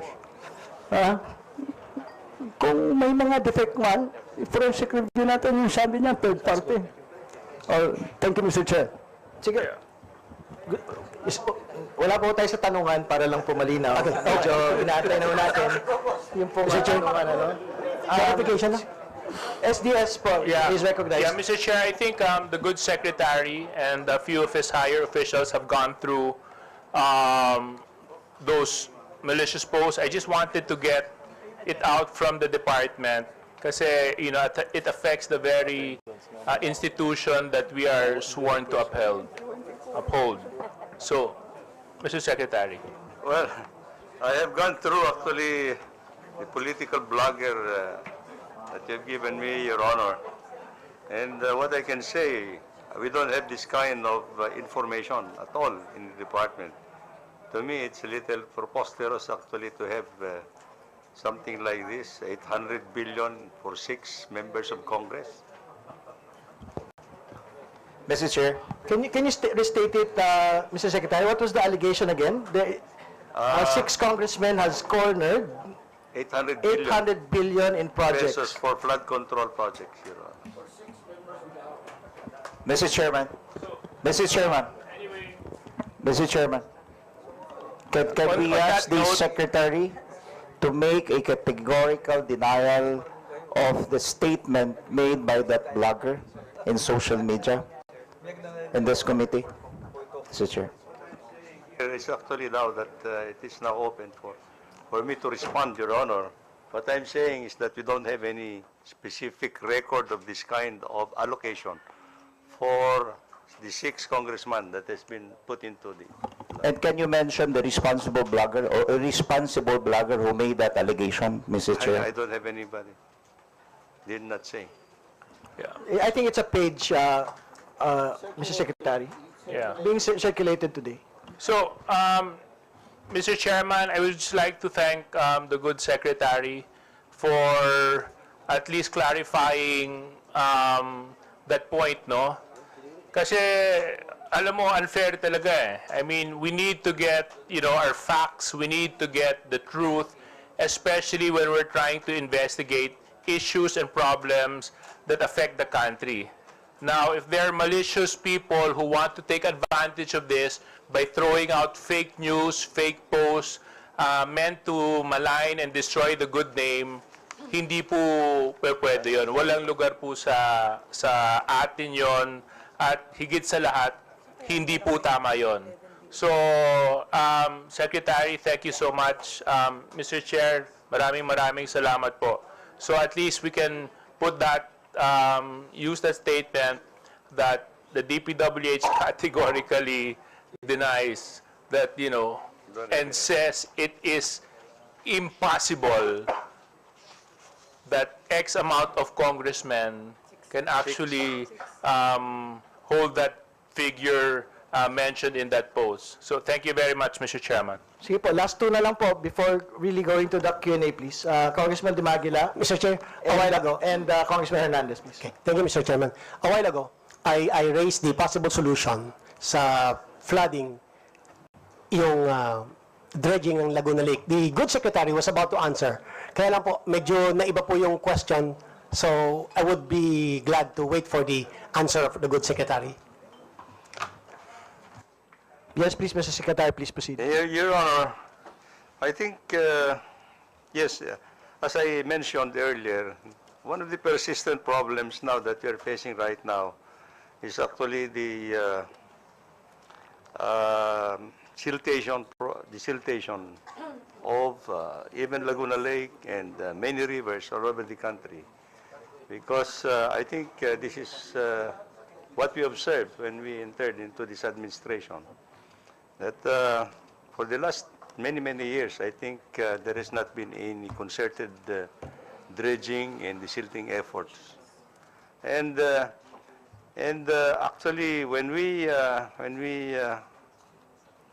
saw the problem, we have been trying actually to address the issues. And this is what we were trying to do actually by putting up some funds actually to equip our people, our district and regional offices, to equip them with dredging equipment so that the process will be done by administration in the department. But sad to say that the budgetary allocations, as I presented, were actually did not materialize over the years. Now we are going again to raise it or to put it into the budget into 2026. And hopefully we shall then be able to get actually all the equipment that we need to start actually the desilting and dredging operations, especially in the principal rivers, Mr. Chair. So, I think for the Laguna Lake issue, Laguna Lake is under the administrative responsibility of LLDA, Laguna Lake Development Authority. But certainly, we can provide the technical assistance, Your Honor, actually into the requirements for the dredging and desilting of Laguna Lake. Because I think it's also important to say that the department shall soon be implementing major infrastructure projects along the entire circumference of Laguna Lake. The first program that we'll implement now is actually the Calamba to Bikutan expressway standard. And then it will, the rest of the circumferential periphery of Laguna Lake will follow suit. Thank you, Mr. Chair. Congressman Hernandez, please. Thank you, Mr. Chair. Is this point of clarification, Mr. Chair? Is this purely a briefing from DP, or is DP prepared to respond to the issues raised by the President? Now, if they're here and they're prepared, they've listened to the SONA, definitely they have answers to the issues raised by the President. So let's cut to the chase, Mr. Chairman. We will have to give them the opportunity now to, for sure, they came here prepared. So we will allow them to present what they have prepared for us to be clarified. Kasi marami ng accusations, marami ng mga suggested solutions. Eh, hindi pa tayo maabot doon, Chairman. Hindi pa tayo na-brief. What is the real situation of the flood control, not only of Metro Manila, but the entire country? And you don't need a rocket science to determine the message of the President and what the President wants. So, this is the opportunity for DP. Marami kasing pangalan na may mention. Hindi pa tayo maabot doon sa the real situation of the flood control. Ilan ba yan? Sino ba nakakuha niyan? Problema ba sa implementation o may other problems? Let's give the DP the opportunity, Mr. Chairman. Kasi this is due process. Sila yung agency concerned, and by all means, we will allow them to explain and respond to the issues raised by the President. Thank you, Mr. Chairman. Sige, this is the last question before we actually go into the Q&A of the members. And this is the question of the nation in the last couple of weeks. No? So, relating po to flood control projects. Kasi, syempre in social media, the allegation is the flood control facilities failed. Ibig sabihin, the allegation is despite the President speaking about, I think, so many thousands of flood control projects, at a time when it was needed, it failed. So that is the first question. So the second would be, were there areas that it actually worked during the most recent floods? No? And finally, and this is the most important, does the department take accountability for the floods that had happened in particular areas? Mr. Secretary. Well, Your Honor, as we pointed out, under this administration, we were able already to complete about 9,856 flood control projects. And as the President wants us to report to him, actually, whether these projects have been made according to what they were intended to provide, protection to low-lying areas, to flooded areas. And this is exactly what we are going to present to the President, actually, by giving him all the information that we have gathered under our project monitoring application, from the start of implementation of the project until the end of the project, until the completion of the project. And to become more transparent to it and see how the beneficiaries or the affected areas would have been able to see if they had been protected or what are the problems that they can see and to give us feedback how these projects were implemented, Mr. Chair. I accept your answer, Mr. Secretary, but the question is very specific and it is very direct. Because I think that is the reason why we have the meeting today, the briefing today. Did the flood control facilities fail during the course of the most recent typhoons? My answer would be, Mr. Chair, engineering intervention is just part of the flood control, flood management issue. It has to take actually a holistic and integrated manner, because flood control engineering, as I said, is just part of the solution. You have to address as well actually environmental issues. You have to address land use issues. You have to address integrated approach of flood control projects. Land use, and unfortunately, Mr. Chair, for locally funded projects, the department does not have that capability to undertake all master plans and integrated master plans for 403 principal projects and 1,281 tributary projects. And we appreciate actually that in the course of implementation of some of these projects, we would rely on the recommendations from our field officers, and of course from the recommendations of members of Congress, because they are also the ones actually seeing what would be needed in the respective localities. Now, having said that, as explained by Congressman Momo a while ago, the process of integrating them into the projects, into our programs, is a tedious program. Now, the only issue that we are concerned about are actually the projects that would come into the General Appropriations Act. The new projects that would come into the General Appropriations Act, which is actually we don't have the capability and in the first place. These are projects that would be new to us, and it would take some time actually for us actually to vet it, to prepare these projects and put it into a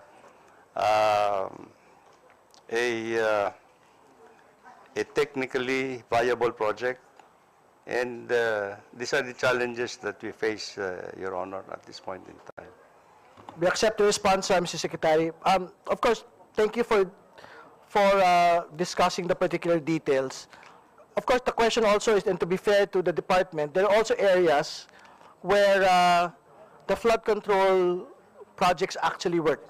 Is that correct? Can you provide specific instances, at the very least in Metro Manila? Kasi po, as an example, in Marikina, I think people there were expecting that they were going to get flooded, but in fact, they were not flooded in the last 2 weeks. No? So, can we give examples po in which the flood control facilities actually work?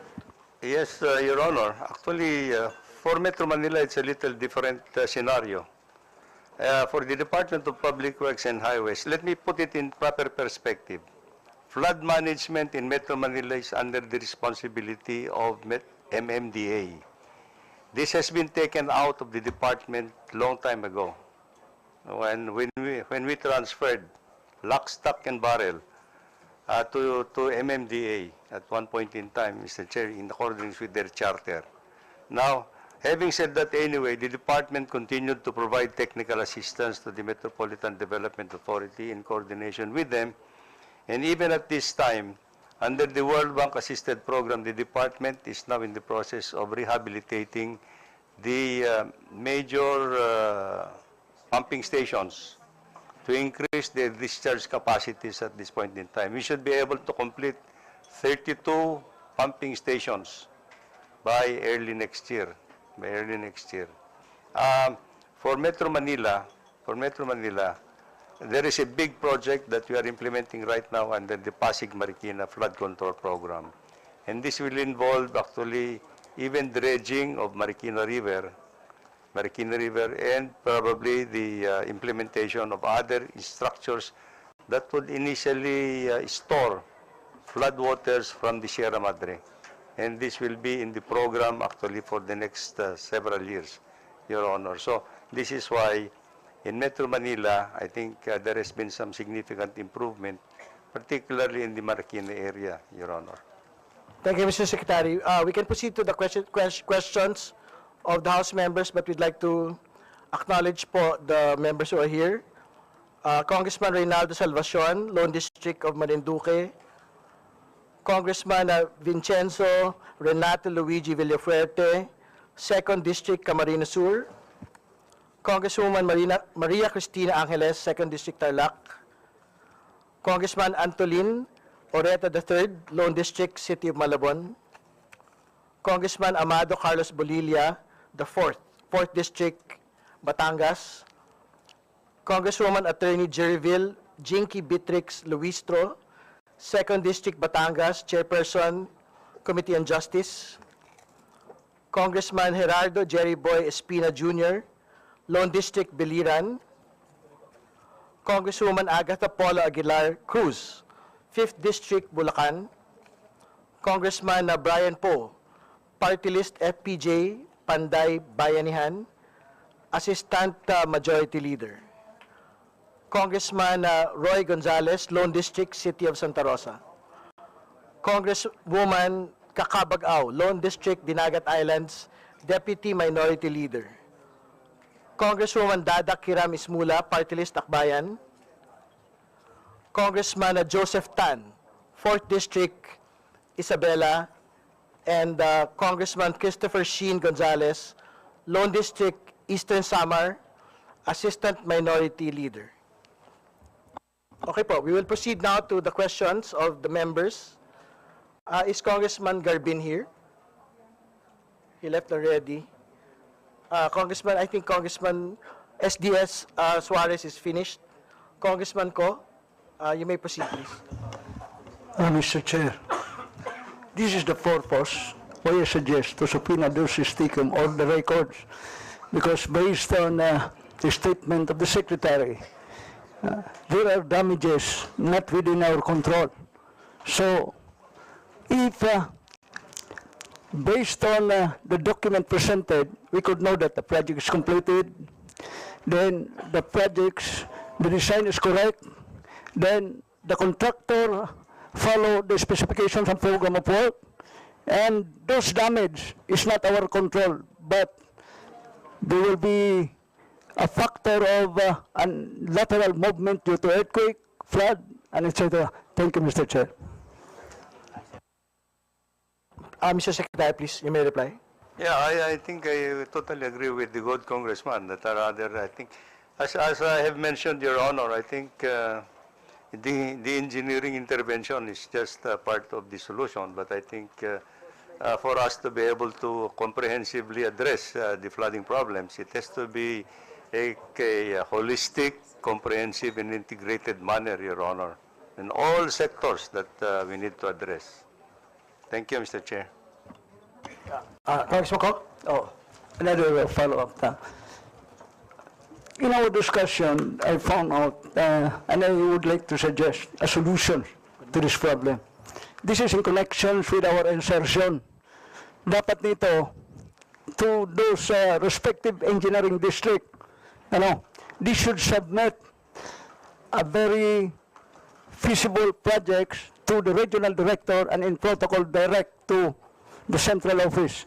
Then the central office will submit here in Congress. For the next budgetary hearing, hindi dapat natin bawasan ng 26 billion. Dapat dagdagan. O, pagkadagdag na yan, bahala na kung anong insertion ninyo dyan. Ang importante, ang budgetary hearing ng ang request ng Public Works and Highways mabigyan ng priority. Oh, that's all, Mr. Chair. Thank you, Congressman Ko. We can proceed to Congressman Hernandez. Is he here? Next, Congressman Suntay, please. Thank you very much, Mr. Chairman. Well, first of all, I'd like to to thank the good secretary for saying na ibibigay niya yung mga list ng completed flood control projects. Pero palagay ko, Secretary, mas importante na makuha rin namin yung hindi completed at saka yung delayed. Kasi yung nakaka-apekto sa flooding, hindi naman yung mga completed project ang nakaka-apekto. Yung hindi kompleto at saka yung na-delay. So if we could have that one. Secondly, while present ni Secretary kanina yung, well actually parang... Before proceeding, maybe we can get his commitment first. Yes, Mr. Secretary. Absolutely, Not- yes. Yes, Not just the Mr. Chair. completed, but also the Ongoing. Incomplete and delayed. delayed. Yes, in the... I think that's a very specific list of the President in the SONA, di ba? Yes, that's right. The information will be there, Your Honor. The status of implementation of the projects. Thank you very much. Then secondly, maybe later on, pwede tayong magkakuha naman ng presentation ng what causes the problem of flooding. Kanina ang pinakita kasi ang presentation ng Secretary parang yung budget which was submitted Pero hindi natin napag-usapan kung ano yung what causes the flooding. Like for one, ako sa Metro Manila, there's always a mathematical computation for everything. For example, what causes flooding in Metro Manila? It's not as simple as what my good friend Congressman Erice said na hindi, dahil yan dun sa mga bahay na nakatayo, dun sa waterway, dahil sa basura, kaya nagbabaha. It's not that simple. Those are contributory factors that lessens the carrying capacity of the drainage, yung actual capacity. Dahil lumiliit yung drainage, yung diameter ng drainage. But we could compute it Ang importante malaman, like dito sa Metro Manila, ano ba ang actual carrying capacity ng drainage system natin?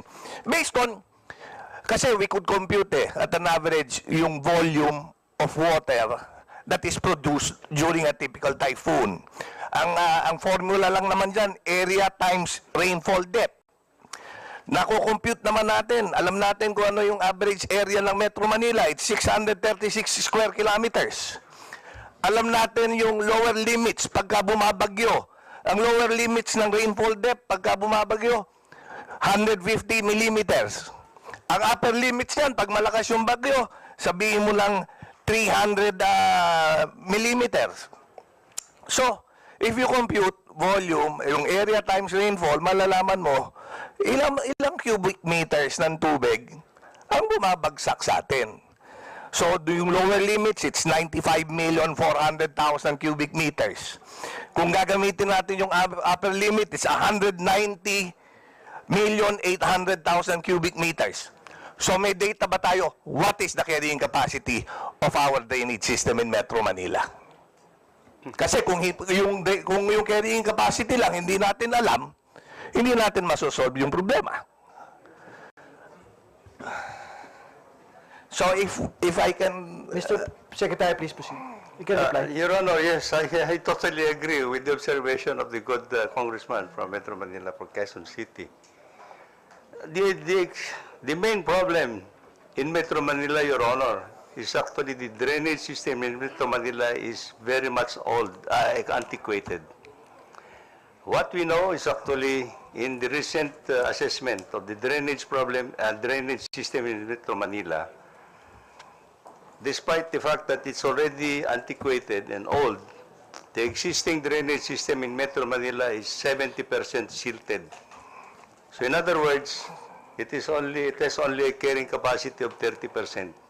And this exacerbated the problems of the carrying capacity, Mr. Chair. So I think the issue is we need actually to have a master plan for the drainage system for Metro Manila. Precisely. That would have been my follow-up question. Knowing this, knowing this data, do we have a master plan? Are we following it? Dahil gumagawa tayo taon-taon ng budget. If we are not spending it based on the master plan, then we're wasting money. Kagaya ng sinabi ko, dun sa distrito ko, dumadang San Juan River yung main artery. Kumukolekta yung Lagariang Creek. Kahit taon-taon maglagay tayo ng budget para doon sa San Juan River para lagyan ng mga sheet pile yung magkabilang gilid niyan. Kung hindi rin tatapusin, din nag-aaksaya tayo ng pera. Huwag na natin lagyan ng allocation niyan kung hindi rin matatapos.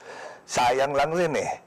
Now, in certain areas rin, ang problema dahil nga as the good secretary mentioned, yung carrying capacity of our drainage are very low. So kailangan natin ng parang mga water catchment like what they do in Singapore. Madami nagtataka bakit sa BGC hindi bumabaha. Because BGC, when it was constructed, ang daming water catchment all over BGC. That's why the rainwater goes somewhere before go outflowing in Laguna de Bay. So, do we have such a thing? Are we considering such a thing? Baka we're wasting money. Alam ko, nabasa ko kasi, while I understand na ang pondo kasi pinaghahati-hatian kada distrito. Pero kung paghahati-hati din natin, we will never finish anything. So why not look at what causes the problem? Put the proper funding, kahit na yung Office of the President na yung magpatupad niyan, di ba? At gawin niyang flagship project. But we need results. Kasi kung ang gagawin lang natin, pagpaparti-partihan yung budget, then we will never solve anything. Mr. Chairman, can I interject? We'll wait for Secretary to respond first. Before giving it to Secretary, to Chairman Momo, please. Mr. Chairman, Mr. Secretary, I understand there is a study already in Metro Manila and suburbs conducted by the World Bank in 2012, and one of the recommendations of the study is the improvement of internal drainage system. I know the UPMO knows this, and actually I think right now the carrying capacity of our drainage is in a 5 or 10-year return period lang. Ang kailangan ng study, 50-year return period. Ibig sabihin, lalakihan natin ang ating mga drainage system. It is included in that particular study. And sana makita natin ulit yung ating study na yan. You can either update that or just follow the recommendation of the World Bank study. You have that. The World Bank study, Metro Manila and suburbs. In fact, one of the recommendation is being implemented already, the blooming rate interceptor. That is one. And the other one is the retarding basins in Cavite. You have that already, Mr. Secretary. These are all included in the master plan. In fact, the study. In fact, one of the recommendation of the World Bank study is to put up a high dam in the Upper Marikina River and the improvement of Mangahan Spillway. That's all, Mr. Chairman. You may respond, please. Thank you. Yes, Your Honor, I think the good congressman has made, that's correct. In fact, under the Japanese finance program for Metro Manila, one of the projects that we're looking at is actually to put up three dams in the Sierra Madre watershed area to control the flooding problem, the flooding going down to Metro Manila, and this is going to be under study now, Your Honor. This was actually directed by the President himself, actually. Aside from that, I think we're also considering a impounding reservoir in San Mateo. So these are the infrastructure programs for Metro Manila that we're looking at. Okay. But, what is more important actually is the drainage system in Metro Manila. So as a last follow-up to the question, Mr. Chair, given all of that, so ang question ko, so what drainage plan are we following? Kasi taon-taon nga nag-allocate tayo ng funding eh. So what drainage plan are we following? Kasi if we are not following any drainage master plan, then we are not achieving anything. Well, I think this is the real challenge, actually, Your Honor. I think we need to undertake a real to goodness integrated master plan, drainage master plan for Metro Manila. I think So, Mr. Secretary, is it that we are made to understand that currently we are not following any plan? unfortunately, Kanya-kanyang yes, allocation lang. for Metro Manila, that's correct, Your Honor. Okay. So, Mr. Chairman, I think that's the problem. That is what we have to address. Because, Mr. Secretary, I believe that you will understand that we will just be wasting money if we don't follow any plan that kanya-kanyang tulak lang ng appropriation or kanya-kanyang tulak ng allocation. Then we will not solve any problem. Maybe that is what we have to present to the President, and then present to the President how much it would cost. Then the President, dahil mahal yan, could come up, the country can come up with a 10-year master plan, a 15-year master plan na tuloy-tuloy yung funding na hindi utay-utay. Then we will accomplish something, Mr. Chair. Mr. Chair, I was just informed. Secretary Baran, please. Sorry, Mr. Chair. I was just informed by our good senior undersecretary that there is a program that is going to be undertaken by the UP Resiliency Institute to prepare a initial assessment on an integrated master plan for drainage master plan in Metro Manila under the World Bank. Yes, that is nice to hear, Mr. Secretary. Actually, we have that master plan, pero it's limited to Quezon City.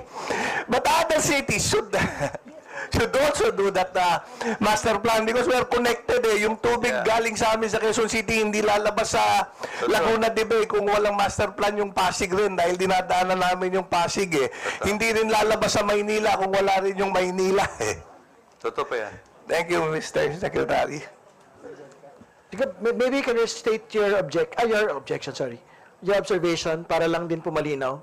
What did you actually want to have, Congressman Suntay? Thank you, Mr. Chairman. What I want to have is for the DPWH and together with the MMDA, because MMDA also has funding for flood control. Pero in fact, the cities, the LGUs also have funding for flood control. But kanya-kanyang palo yan. It's not a unified master plan that everyone is following. Maraming pera ang kailangan, Mr. Chairman. But if everyone talks to each other and pulls their resources together, then baka matapos yung master plan. But what is important is first, we have a unified master plan for Metro Manila. Secondly, we estimate how much will that master plan cost. Pag alam na natin yan, we submit it to the President, to the Office of the President, ask him to have a 10-year, alam ko hindi matatapos sa itong last 3 years niya, to have a 10-year, 15-year, or even a 20-year master plan, which everyone in Metro Manila, which the country will follow, then we solve one problem. Pero sa Metro Manila lang yon. Hindi ko alam pa pagdating sa probinsya. But yeah, at least in Metro Manila, may nasolusyonan po tayo. But unless we have that master plan and unless we get everyone on board, then we will always be flooded. And we are just wasting money. Sayang naman. Kawawa naman yung taong bayan. Well, before the Secretary responds, if he will respond, just to be very clear, do we not have an actual master plan? I think it's in the DPWH website that we have master plans that actually exist today, that we worked with foreign consultants, hindi po ba? Or is this something that is different? Yung mga River Basin master plan po that we worked with foreign partners. Yes, Your Honor, if I may respond. Yes, we have master plans for the 18 major river basins. But unfortunately for Metro Manila, it's only the Pasig Marikina river basin that we have a master plan, not the internal drainage of Metro Manila. So I think we have to make a note that that is something that we have to undertake for the future. Mr. Chair, there is a disconnect between the DPWH and MMDA and the LGUs. Because for a highly urbanized megapolis, there should be really a strong government. Unfortunately, MMDA has a very limited authority but a big responsibility. Yun lang pong zoning. Nagbabiolate yung mga local governments. Wala namang magawa yung MMDA. For example, sa waterways, ang best master plan is to preserve the natural waterways. Yun ang best master plan. Pero, yung natural waterways, punong-puno, 600,000 plus informal settler families on top, on side of the natural waterways. Yun ang pinaka-problema. So, kinakailangan po siguro, in fact, I'll be filing a proposed bill. Sundin na natin. Meron naman pong provision ng Constitution na pwede namang mag-create ang Metropolitan Manila ng isang Metropolitan Manila government para po, kasi hindi naman magkakarugtong yan. Hindi naman pwedeng independent yung mga waterways. Hindi pwedeng independent yung highways. Hindi naman pwedeng dadaan ka ng Quezon City, pwede kang walang color coding, pero pagdaan mo ng Makati, hulihin ka na. So there must be a strong Metropolitan Manila government with merong pare-parehong mga ordinances at mga laws. So we need a Metropolitan Regional Assembly who can propose laws para po sa susundin ng buong ngayon po lahat ng mayor boss lahat ng mayor boss. Walang magawa ang Public Works, walang magawa ang MMDA. Even sa disposal ng garbage. Kung saan dinidispose. Salamat po. Okay. Thank you, Congressman Erice. Next to ask, Congresswoman Cruz. Is she here? She's here. Good afternoon, Mr. Chair, and thank you very much, the resource person. I guess my question is, based on the presentation that our resource person provided earlier, telling us about the budget cuts, the budget reallocations, the reductions, and the budgets for ROW, and the studies that should have been done, which significantly, as you have mentioned, Mr. Secretary, affected the effectivity or the implementation of the various flood control projects. Is it then your position, Mr. Secretary, that if for this year the Congress will implement your proposals without and adopt completely without any reductions as proposed in the NEP, you can give us assurance that if you follow, it will significantly not eradicate, we understand that, but mitigate our problems in flooding, even with admission that we don't have a master plan. Mr. Secretary, please respond. Your Honor, it will help us greatly, actually, to better implement our projects, Your Honor, if we have all the resources that we need, actually.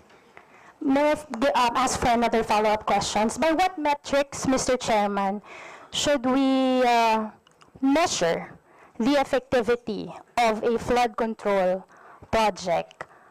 I'm assuming, as our chairman referenced earlier, that we also do have a 2004 DPWH JICA master plan and followed by the 2012 Metro Manila flood mitigation plan in the surrounding areas. Is it necessary for us to also identify specific areas that should be the priority for a flood master control plan?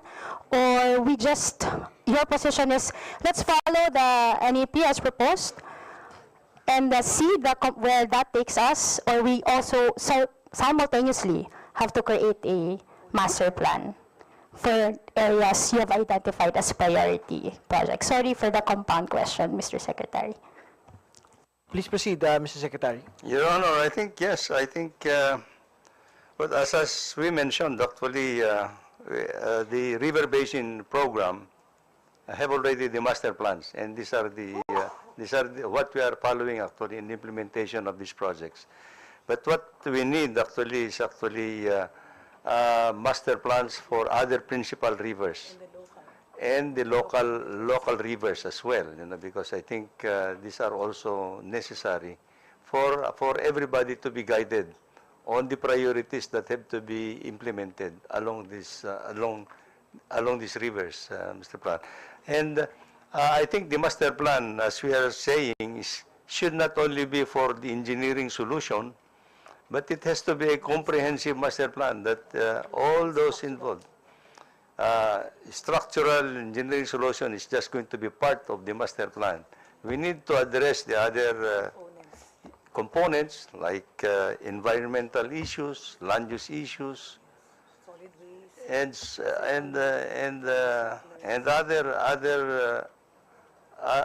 other concerns that would affect actually flooding in the areas, Mr. Plan. Mr. Chair. Are you finished, Congresswoman Cruz? May I follow up on the metrics that we should be using? So at least we are aware as part of the public and also as legislators how we can, what specific measures should we use so that we know that the flood control projects being implemented in our district or in Metro Manila or anywhere else is actually working? What would be a good measure? Or as what metrics is the department following? I think that's the best question. For one thing, Your Honor, I think for the immediate engineering intervention, we would need actually impact analysis for every project.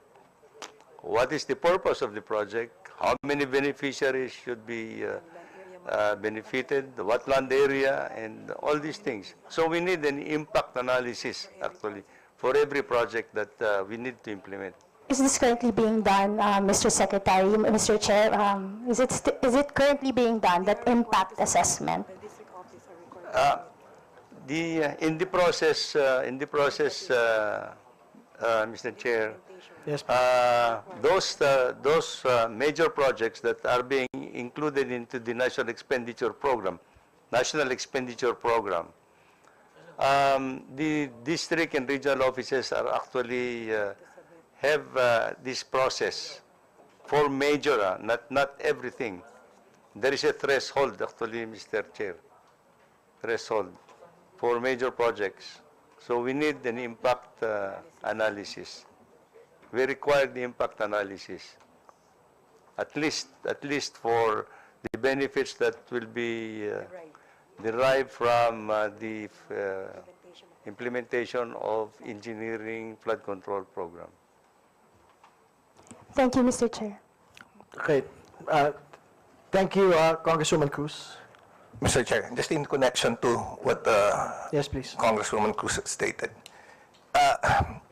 While there is a master plan for the Marikina and the Pasig River Basin, there are variables that are already very obvious. First, because of the rapid expansion of Metro Manila, even if we have a master plan for the Pasig at Marikina River Basin, it is not sufficient because both Marikina and Pasig cannot carry the volume of water which flows. Another very obvious thing is, saan ba yung outflow ng tubig? Dalawa lang naman, Laguna de Bay at saka Manila Bay. So if we just rely with both Pasig at saka Marikina River Basin, obviously that is not sufficient. What we need is an engineering intervention to have a Mr. Secretary, is maybe to have a drainage system which is not dependent on both Marikina and the Pasig River as outflow towards Laguna de Bay. Baka mas simple na dun muna magsimula while waiting for a comprehensive master plan. But what is very obvious is the water the volume of water hitting Metro Manila during a typical typhoon, not even hindi kayang buhatin yan ng Laguna and Marikina and Pasig palabas. Please respond. Thank you. Yes, I agree with the congressman. Actually, the discharge of the runoff water that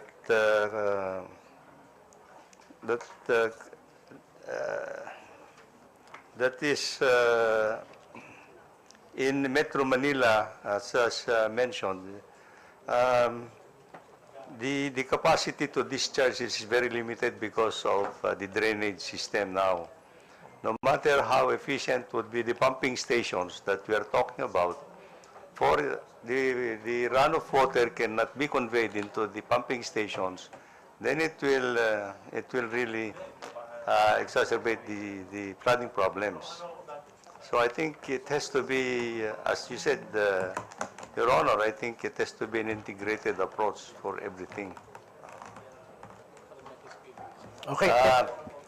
The other thing is for, well, as you mentioned, Laguna Lake would be the biggest storage facility that we can, but I think we need to have a facility like the Parañaque Spillway to be implemented the soonest possible time.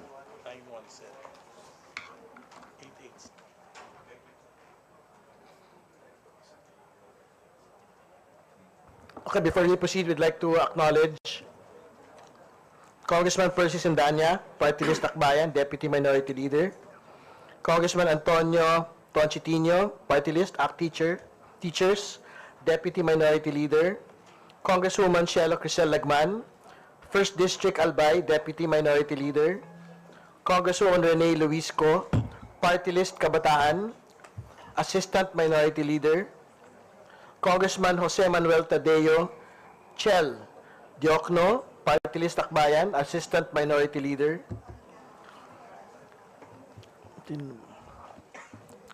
Congressman Santos, please.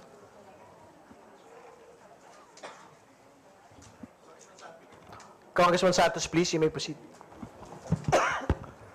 Thank you, Mr. Chair. I would like to address my question to the good secretary because during the last, yung malakas na ulan, Secretary, medyo mabigat po talaga ang nangyari sa Las Piñas. And I would just like to make an appeal to the Honorable Secretary, Mr. Chair, na baka naman po pwede sa Las Piñas, itigil na po natin ang paggawa ng mga kalsada sa mga waterways. At sabi ni Congressman Erice kanina, inalis yung mga informal settlers. Sa amin po inalis pero pinalitan po ng kalsada. Kalsada papunta sa kung alam mo na.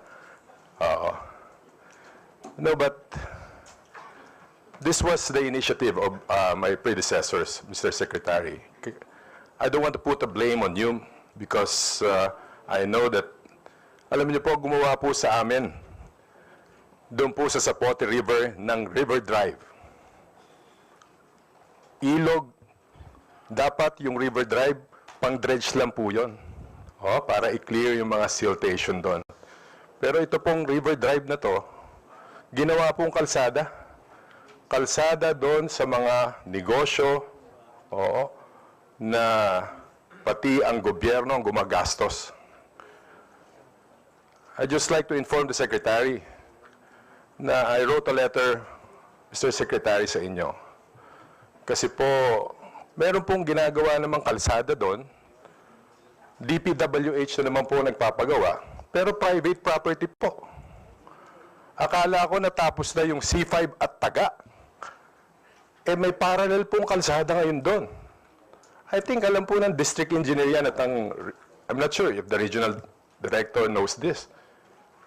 Pero sobra naman po Meron po kayong pinagawang flyover. Doon sa Las Piñas.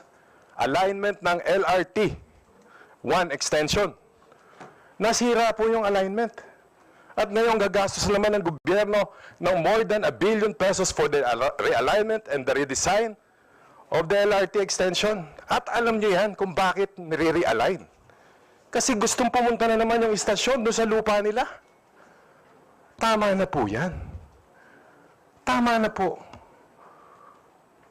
I already wrote a letter to the Secretary. Sana naman po itigil na po natin ito. And that's the appeal of the President. Tama na po. Ang problema po ngayon, pag upo ko pong congressman, bigla pong inilipat yung pondo sa region. Opo, hindi po alam ni Secretary, no? Napirmahan niya yung pag-transfer po from the district to the regional office. Bakit po tinransfer? 450 million pesos? Gagawa na naman ng kalsada? Doon sa kanilang private property? Tama na po. So I am appealing to the good Secretary.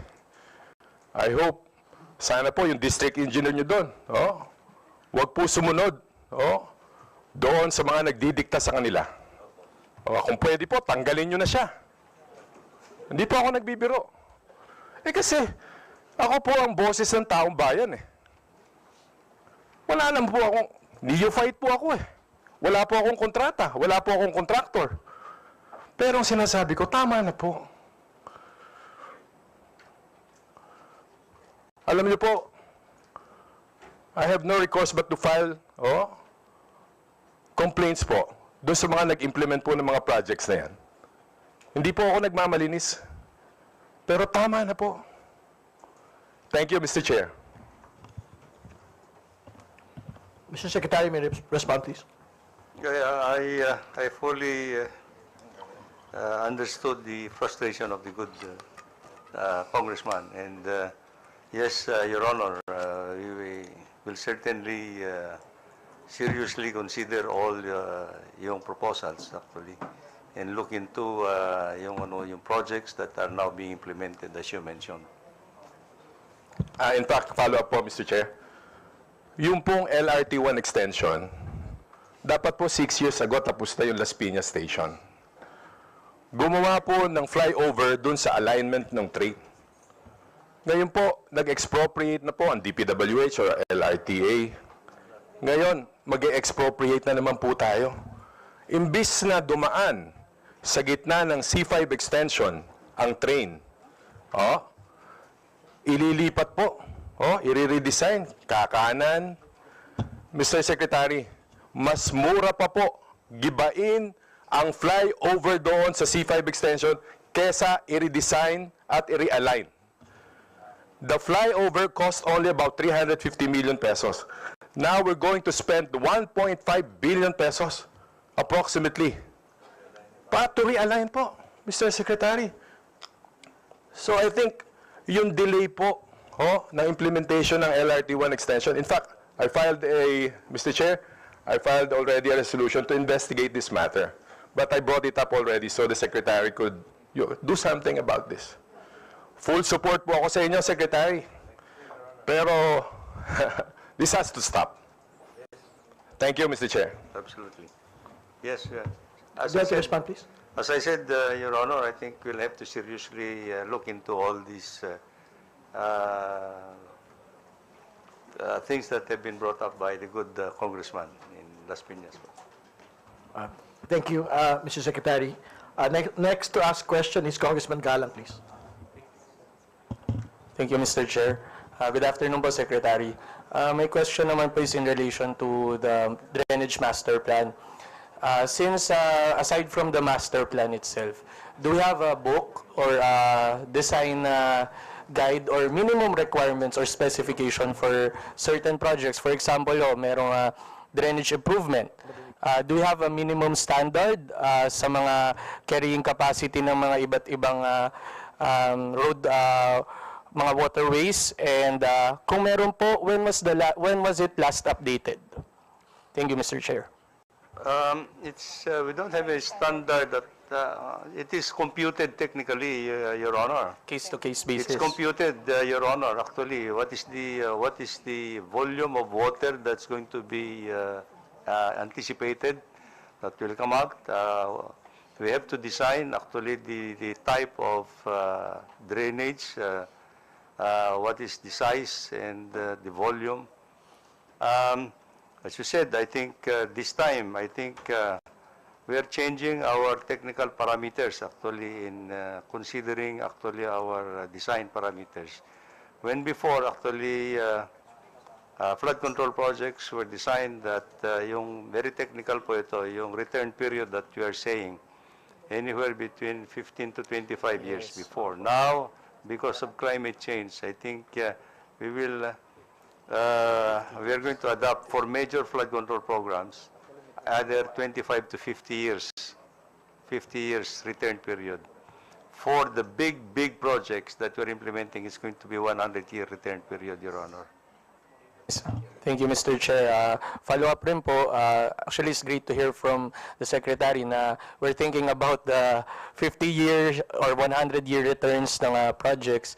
But then it's also, I think, along with the master plan, with the drainage master plan, we should at least implement yung minimum standards. Like strictly, for example, sa mga expansion ng mga road rehabilitation or drainage improvements, na i-consider na rin natin 50 to 100 years return po. That's correct, Your Honor. Yes. Thank you, Mr. Chair. I think very important po, before going to the next member po to ask the question, siyempre Valenzuela and the surrounding areas, particularly Bulacan, Congresswoman Pancho will ask her questions later. But I think that's a question that the public is also asking. Bakit lagi hong baha sa Bulacan? Bakit laging baha sa Valenzuela? Ano ba yung kailangan po talagang gawin para ma-address itong baha sa mga lugar po na ito? Sa tingin po namin kasi, Your Honor, it's actually the towns in the vicinity of Manila Bay are affected by tidal intrusion. So, I think we will continue to implement actually yung tidal, ano ba tawag doon? Tidal protection programs along these lines. In fact, not only in Valenzuela, but in Malabon and Navotas, these are the areas that have to be addressed for more and efficient tidal intrusion structures, Mr. Chair. Thank you for your response, Mr. Secretary. Next to ask the question would be Congresswoman Ko. Thank you, Mr. Chair. I'd like to ask, so maraming reclamation activities nangyayari sa Metro Manila. Does it have a big effect sa flooding? Well, ang kwan po namin dito is a technical issue actually. I think there has been some assessments made by the Department of Environment and Natural Resources on the effects doon sa Manila Bay. No? But technically, when we are able to discharge the flood waters na hindi naman directly doon sa reclamation areas, well, I think Manila Bay can absorb actually the excess waters naman. The only problem there is actually the siltation issue. The siltation issue at the mouth of the rivers actually. So this has to be maintained very well actually, Your Honor. But the impact on the reclamation areas will not, I don't think there is be very major, for me technically, there would be major influence to the internal flooding problems in Metro Manila. Congresswoman Pancho, you may proceed. Mr. Chair, I agree with Honorable Erice and Congresswoman Agata na one of the factors ay yung basura po natin and we have to have a master plan. Now, Mr. Chair, with the master plan, I think the LGUs should have the political will. I say political will to follow the master plan. What I mean, sir, is pag humingi ng business permit, dapat, bago mo i-issue business permit, they should present the flood control plan. Ang nangyayari po kasi, kanya-kanyang pataasan ng tambak, yung mga business establishments, and then magre-reklamo sila naiwanan yung drainage canal, magrereklamo sila na iwanan yung kalsada. Pero hindi nila nakita ang taas po nila. So siguro, yung ating pong LGUs should have the political will, require them to follow the master plan. Para wala po tayong maging sisiyanan na iwanan ng kalsada at bakit may tubig ang kalsada. Sobra pong tinaas eh. And one thing, Mr. Chair, nabanggit na po na ating chair yung Bulacan. Before po kasi, hindi po nararanasan ng Bulacan ang ganito pong pagbaha. Kung manunod po kayo sa YouTube po ngayon, makikita niyo po, although hindi ko po siya district, nasa 2nd district po ako at maayos naman po, minimal ang naging baha po. Ika nga po ay manageable, of course with the help of the DPWH din. Pero kung i-consider niyo po yung iba, yung sa Hagunoy, Bulacan, Kalumpit, ay maririnig niyo po sa interview ng YouTube na buhat po ng ginawa, nag-start ang Bulacan Airport, naranasan po nila yung ganitong pagbaha. So, bigyan niyo lang po kami ng klaro lang po ng paliwanag. Para naman po, yung pag-iisip ng mga Bulakenyo, hindi po nila maisisi sa Bulacan Airport kung hindi po ba nakatulong o nakadagdag sa baha po ito pong Bulacan Airport. Kasi kung hindi, may problema po talaga tayo. Pero kung nakadagdag po sila, sana mapag-aralan po natin up to what extent ang naidagdag po nilang tubig doon sa nararanasan pong pagbaha po ngayon sa Bulacan. I have nothing against the Bulacan Airport. In favor po tayo sa progress, additional income, additional revenue, additional employment on the part of the province of Bulacan. Pero alagaan din po natin yung life and property ng mga Bulakenyo po. Kung meron po siya naging bahagi lang po doon po sa baha na nararanasan po ngayon sa Bulacan. Salamat po, Mr. Chair.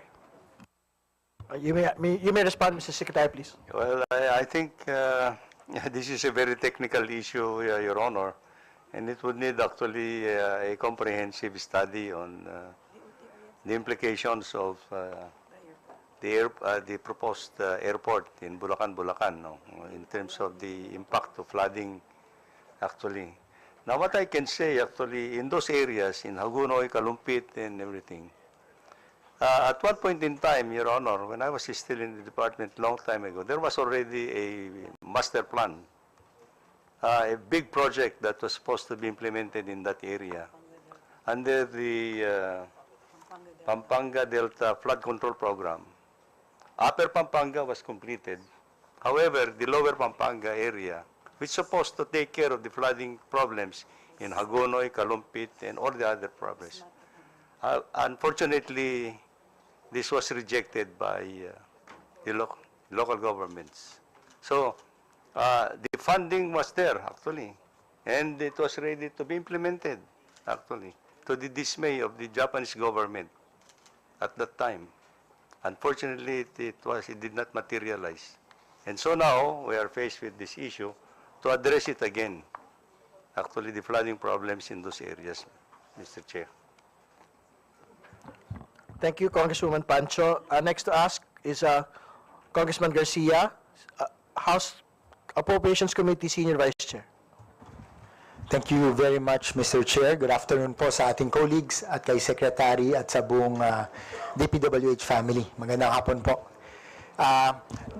Nakikinig po ako ng mabuti sa mga suggestions ng ating mga kasama dito sa hearing na ito. And we see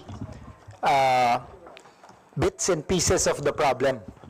From the drainage system na dapat efficient, yung carrying capacity ng drainage, yung mga suggested water catchment and water impounding facilities, yung basura na a big part of the problem, yung silted rivers. Nakita natin noong isang araw si Presidente mismo bumaba sa Pasig at together with MMDA and the LGU, dinidisilt po yung Pasig River.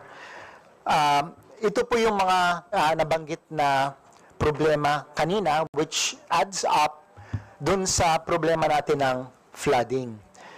Pero aside from that, I would like to add na kapag na-solve po lahat ng problemang itong nabanggit, may dalawang malaking problema pa po tayong haharapin. Number one, ito po yung adequate final destination ng tubig na bababa mula sa bundok dun sa mga catch basin na malalaki. So, kahit maayos natin yung basura, yung drainage, yung mga impounding catchment facilities, saan pupunta yung tubig? So, yung mga, of course, sa low-lying area, the water seeks its own level, no? So, sa low-lying area, pero kung walang adequate catchment basin, baka pa rin yung mangyayari. So, yun po yung una. And pangalawa, pag pumasok na yung high tide, as you mentioned just now, itutulak po yan lahat pabalik. Kaya, magbabaha pa rin sa Metro Manila, sa Region 3, aabot hanggang sa NLEX, dahil itutulak ng Manila Bay pababa. So, aside from all those things, itong dalawang malaking problema na ito, kailangan makita natin in a macro perspective o big picture perspective. Tapos pumasok na po yung sinuggest ng aking Brad, si Kong Bong, yung master plan. So in line with that, I presented to you, Secretary, at sa ating mga USEC several times. Budget hearing last time, tapos sa office ng ating liderato dito sa House, kasi nga naghahanap tayo ng solusyon. If you remember, I presented the Manila Bay Integrated Coastal Defense. Na dito po, masosolve, among other things, yung nabanggit ng aking mga kasamahan, yung dalawang malaking problema, yung adequate final destination ng tubig, na kailangan trillions of cubic meters po yan siguro, at ma-prevent yung Manila Bay from coming in kapag may high tide.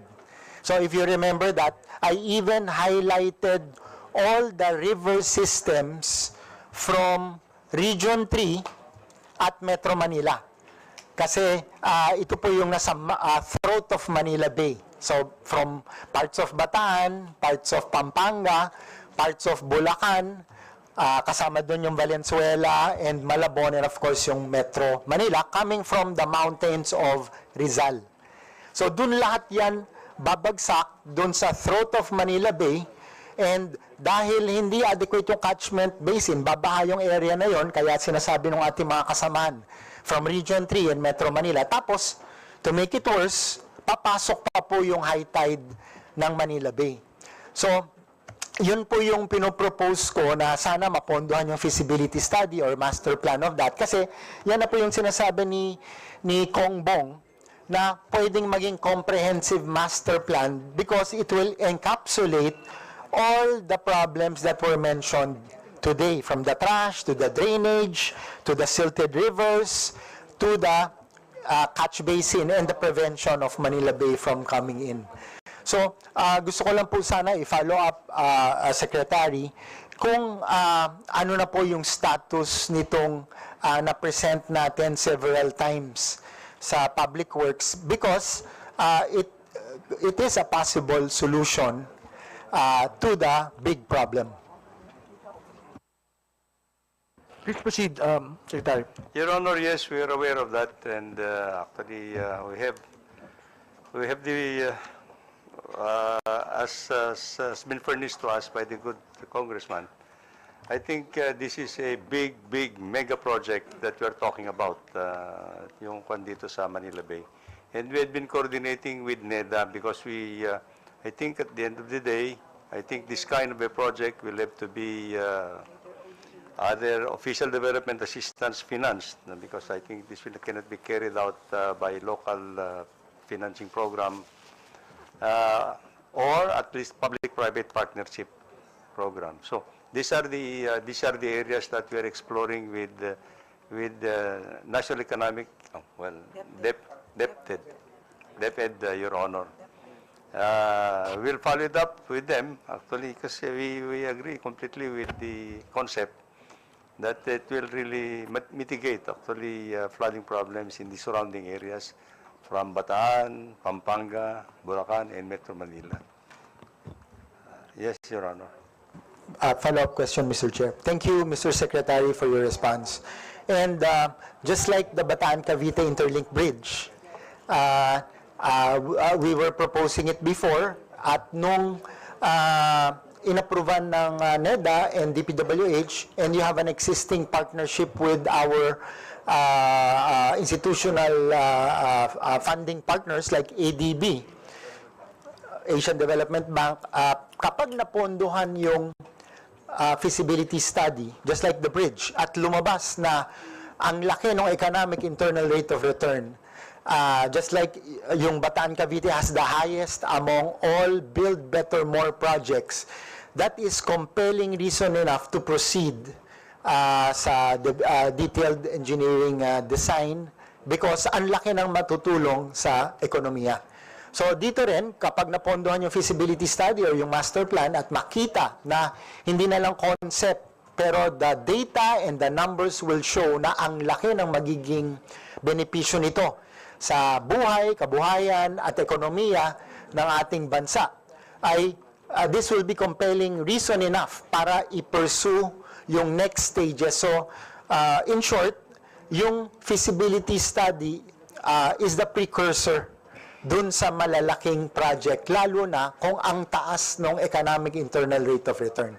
So, ito, grabe yung baha. Talagang apektado yung pang-araw-araw na buhay ng ating mamamayan, yung ating ekonomiya. So, I would assume malaki rin ang economic internal rate of return nito. Probably even bigger than the Bataan-Cavite Interlink Bridge. Pero, kailangan masimulan natin, ma-initiate natin yung funding ng feasibility study. Pero dahil doon natin makikita kung go or no go, kung mataas yung balik o hindi. So sana po, sa lalong madaling panahon, ay magawa po natin yan para yung sinasabing feasibility study na talagang big picture analysis. Dahil grabe ho yung problema eh. So kailangan grabe din ho yung solusyon. We've come to that point na sinasabi ng ating Pangulo, talagang grabe yung climate change, new normal. So, drastic din po dapat yung solusyon. And ito po yung pinakita namin sa concept. And hopefully, mapondohan yung feasibility study or yung master plan para makita natin kung ito ba'y talagang makakasolve together with all the suggestions ng ating mga kasamahan this afternoon, Mr. Secretary. Maraming salamat. Thank you. Thank you, Mr. Chair. Mr. Secretary? Yes, I think actually the proposals of the good congressman, and certainly the department will do the best we can to follow it up with DepEd, because we, as I said, this kind of a project, a mega project, will have to be under official development assistance or under the public-private partnership program. But it's important actually to establish the viability, economic viability of this project at the earliest possible time. One last thing, Mr. Chair. Doon po sa present ko, agnostic po siya. It can have the option of an ODA and it can have the option of a PPP. So may financial viability then based on the presentation. And it will not only solve the flooding problem, but also the traffic problem, because we're losing 3.5 billion pesos a day in Metro Manila because of the inefficiency ng ating system dahil bagong ingress and egress po siya. Energy problem, water problem, food security challenge, housing problem, because most of the informal settlers are in Metro Manila. So dito may lugar na pwedeng magawa, which is very proximate to Metro Manila for our informal settlers na magkaroon ng magandang well-master planned communities or township. So, dun sa proposal, but it has to be backed up by the study. Pero yung concept is there to capture our imagination and to start the ball rolling. So, sana po matignan po ito at hopefully mapondohan yung master plan or yung feasibility study. Thank you, Mr. Chair. Thank you, Mr. Secretary. Thank you, Congressman Garcia. Before proceeding, we'd like to acknowledge the following members. Congresswoman Marlesa, Doc Marley, Hofer Hasim, 2nd District, Zamboanga, Sibugay. Congressman Isidro Lumayag, 1st District, South Cotabato. Congresswoman Irene Labad-Labad, 2nd District, Zamboanga del Norte. Congressman Robert Nazal, Party List BH, Assistant Minority Leader. Congressman Arnan Panaligan, 1st District, Oriental Mindoro, Deputy Majority Leader. And Congresswoman Katrina Reiko Chuatay, 1st District, City of Zamboanga.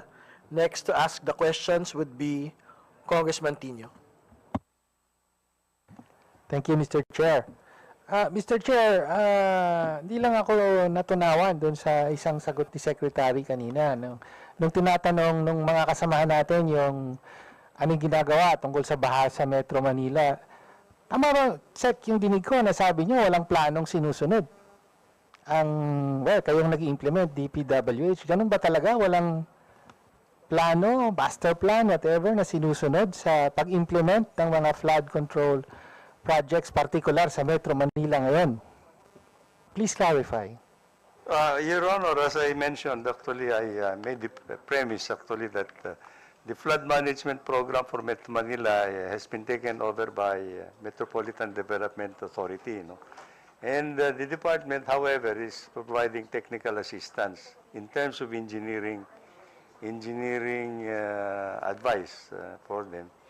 But sabi nga namin, I think there is a need actually to undertake a comprehensive master plan for Metro Manila at this point in time, because we have not, as far as we know, except for the Pasig Marikina Floodway Master Plan Program, the internal flooding issues in Metro Manila does not have any master plan for the time being. Okay, so, Mr. Secretary, correct me if I'm wrong, ang sinasabi nyo, MMDA ang may plano. Ganun ba? They are the ones now who has taken over the flood management program for Metro Manila, Your Honor. So there is a program, may programang sinusunod. Po, tama po. Yes. At merong pinagbabatayang plano ito, presumably. That I would not be very sure, Your Honor, if there is a comprehensive, integrated plan that is now being followed, actually. Mr. Chair, ako naman, ina-assume ko na the DPWH would be aware of a plan behind the MMDA's program. No, kasi parang nagsasalita tayo dito na as though we're starting from scratch. Even the Secretary is saying kailangan daw magkaroon tayo ng integrated master plan for, to address flooding in Metro Manila. Pero sa pagkakaalam ko, matagal nang may mga ganyang proposal at plano from the 1970s, no? Tapos, kaya nga, among others, nagresulta ito sa paglikha ng, halimbawa, Manggahan Floodway, di ba? Tapos, if I remember correctly, nung panahon ni dating Pangulong Arroyo, meron din siyang inaprubahang plano dito.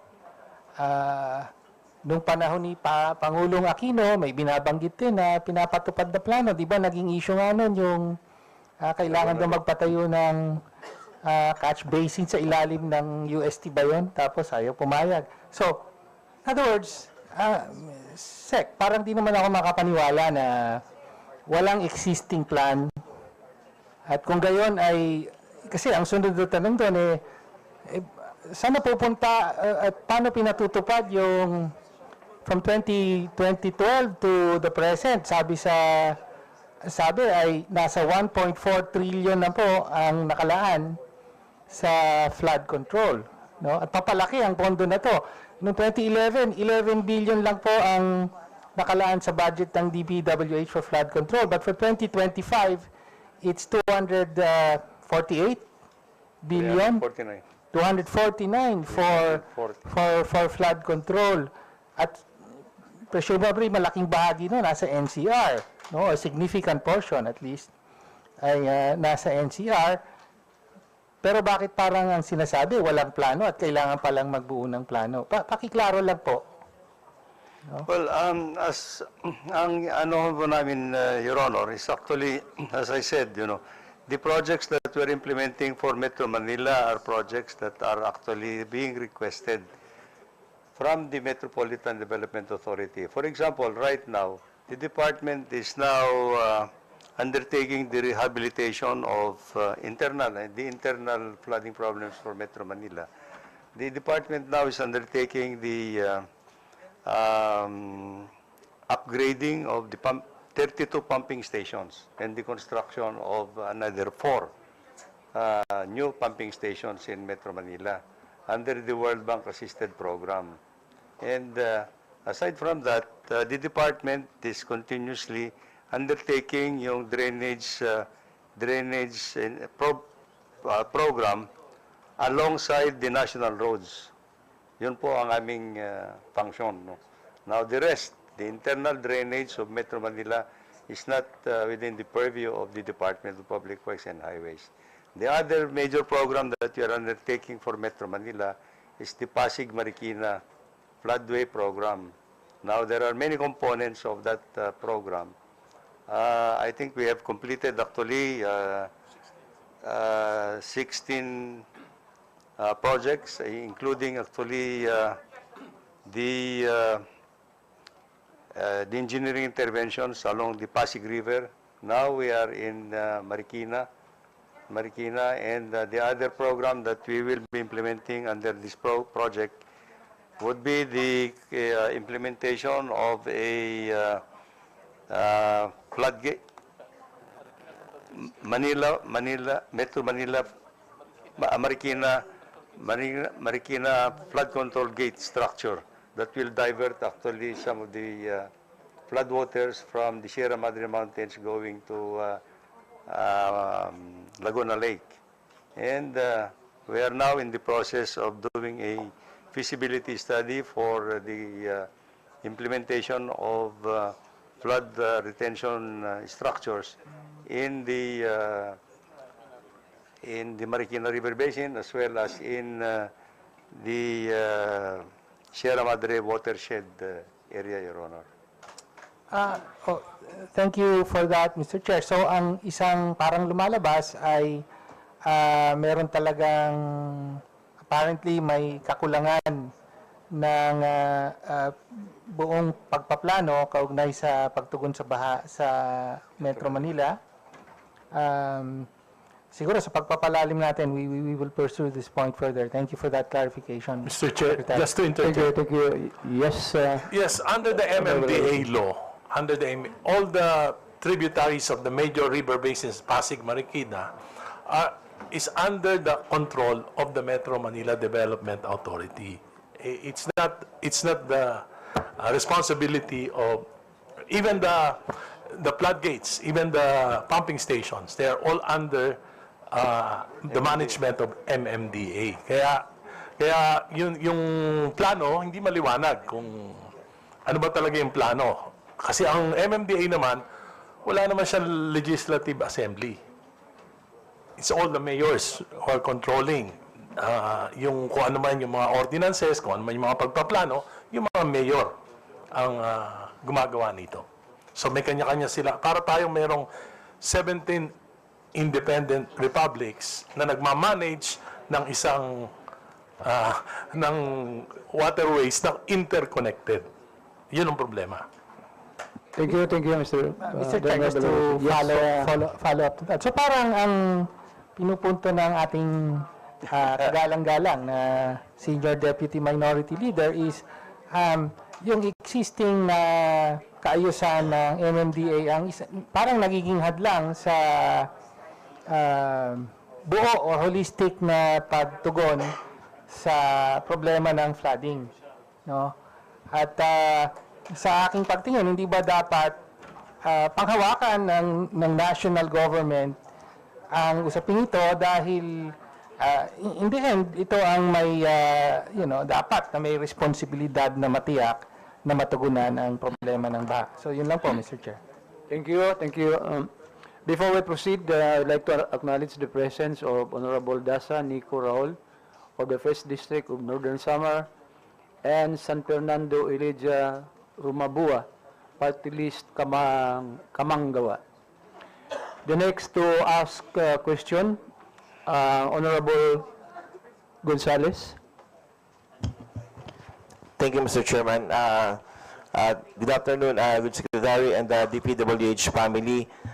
The city of Santa Rosa and the nearby cities, Biñang, Cabuyao, Calamba, and even San Pedro is always and will always be the catch basin of Silang and Tagaytay. So the continuous heavy rain and the overflow of river resulted to localized flooding. So in that sense, Mr. Secretary, we are sometimes hopeless. Pagka po nandiyan na bagyo, nag-iisip na kami because we are on the downstream. And even the Nuvali area is somehow 100 feet ang elevation from the city proper, the old town. So pagka po nasa Nuvali ka, you feel safe. But our constituents on the downstream area, especially nearby the Laguna de Bay, so pagka po ito ng mga ulanan, heavy rain, bagyo, so they are problematic. And in that sense, Mr. Secretary, the sentiment of the good congressman from Biñan, maybe from the 2nd District, Cabuyao, and the San Pedro, and my representation from the Lone District of Santa Rosa, we are urging the DPWH to seriously take a look on study on the systematic dredging practices.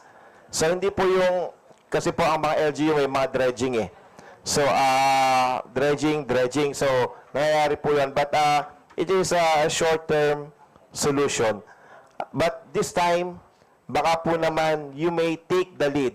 Because as a while ago, you are telling us that the Laguna de Bay is under the jurisdiction of the LLDA. So, meaning to say, ang lahat ng mga pagkilos dito, we need to ask the Laguna Lake Development Authority.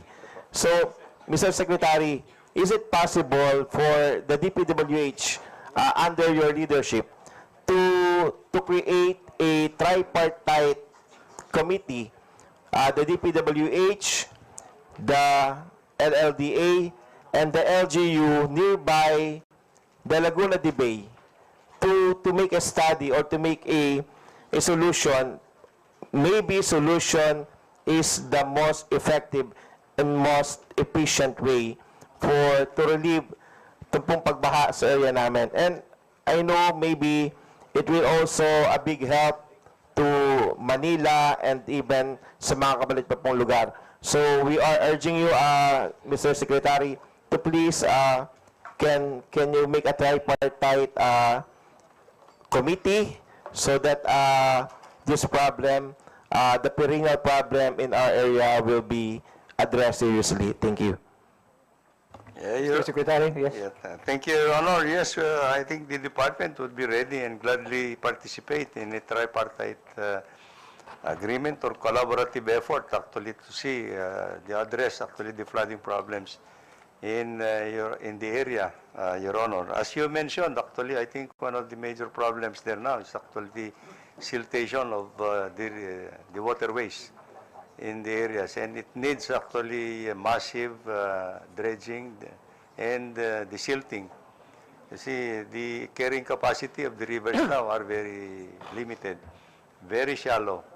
So very shallow. The riverbeds are very shallow. So any downpour that you would expect actually will just overflow to the neighboring areas actually. And these are very serious concerns.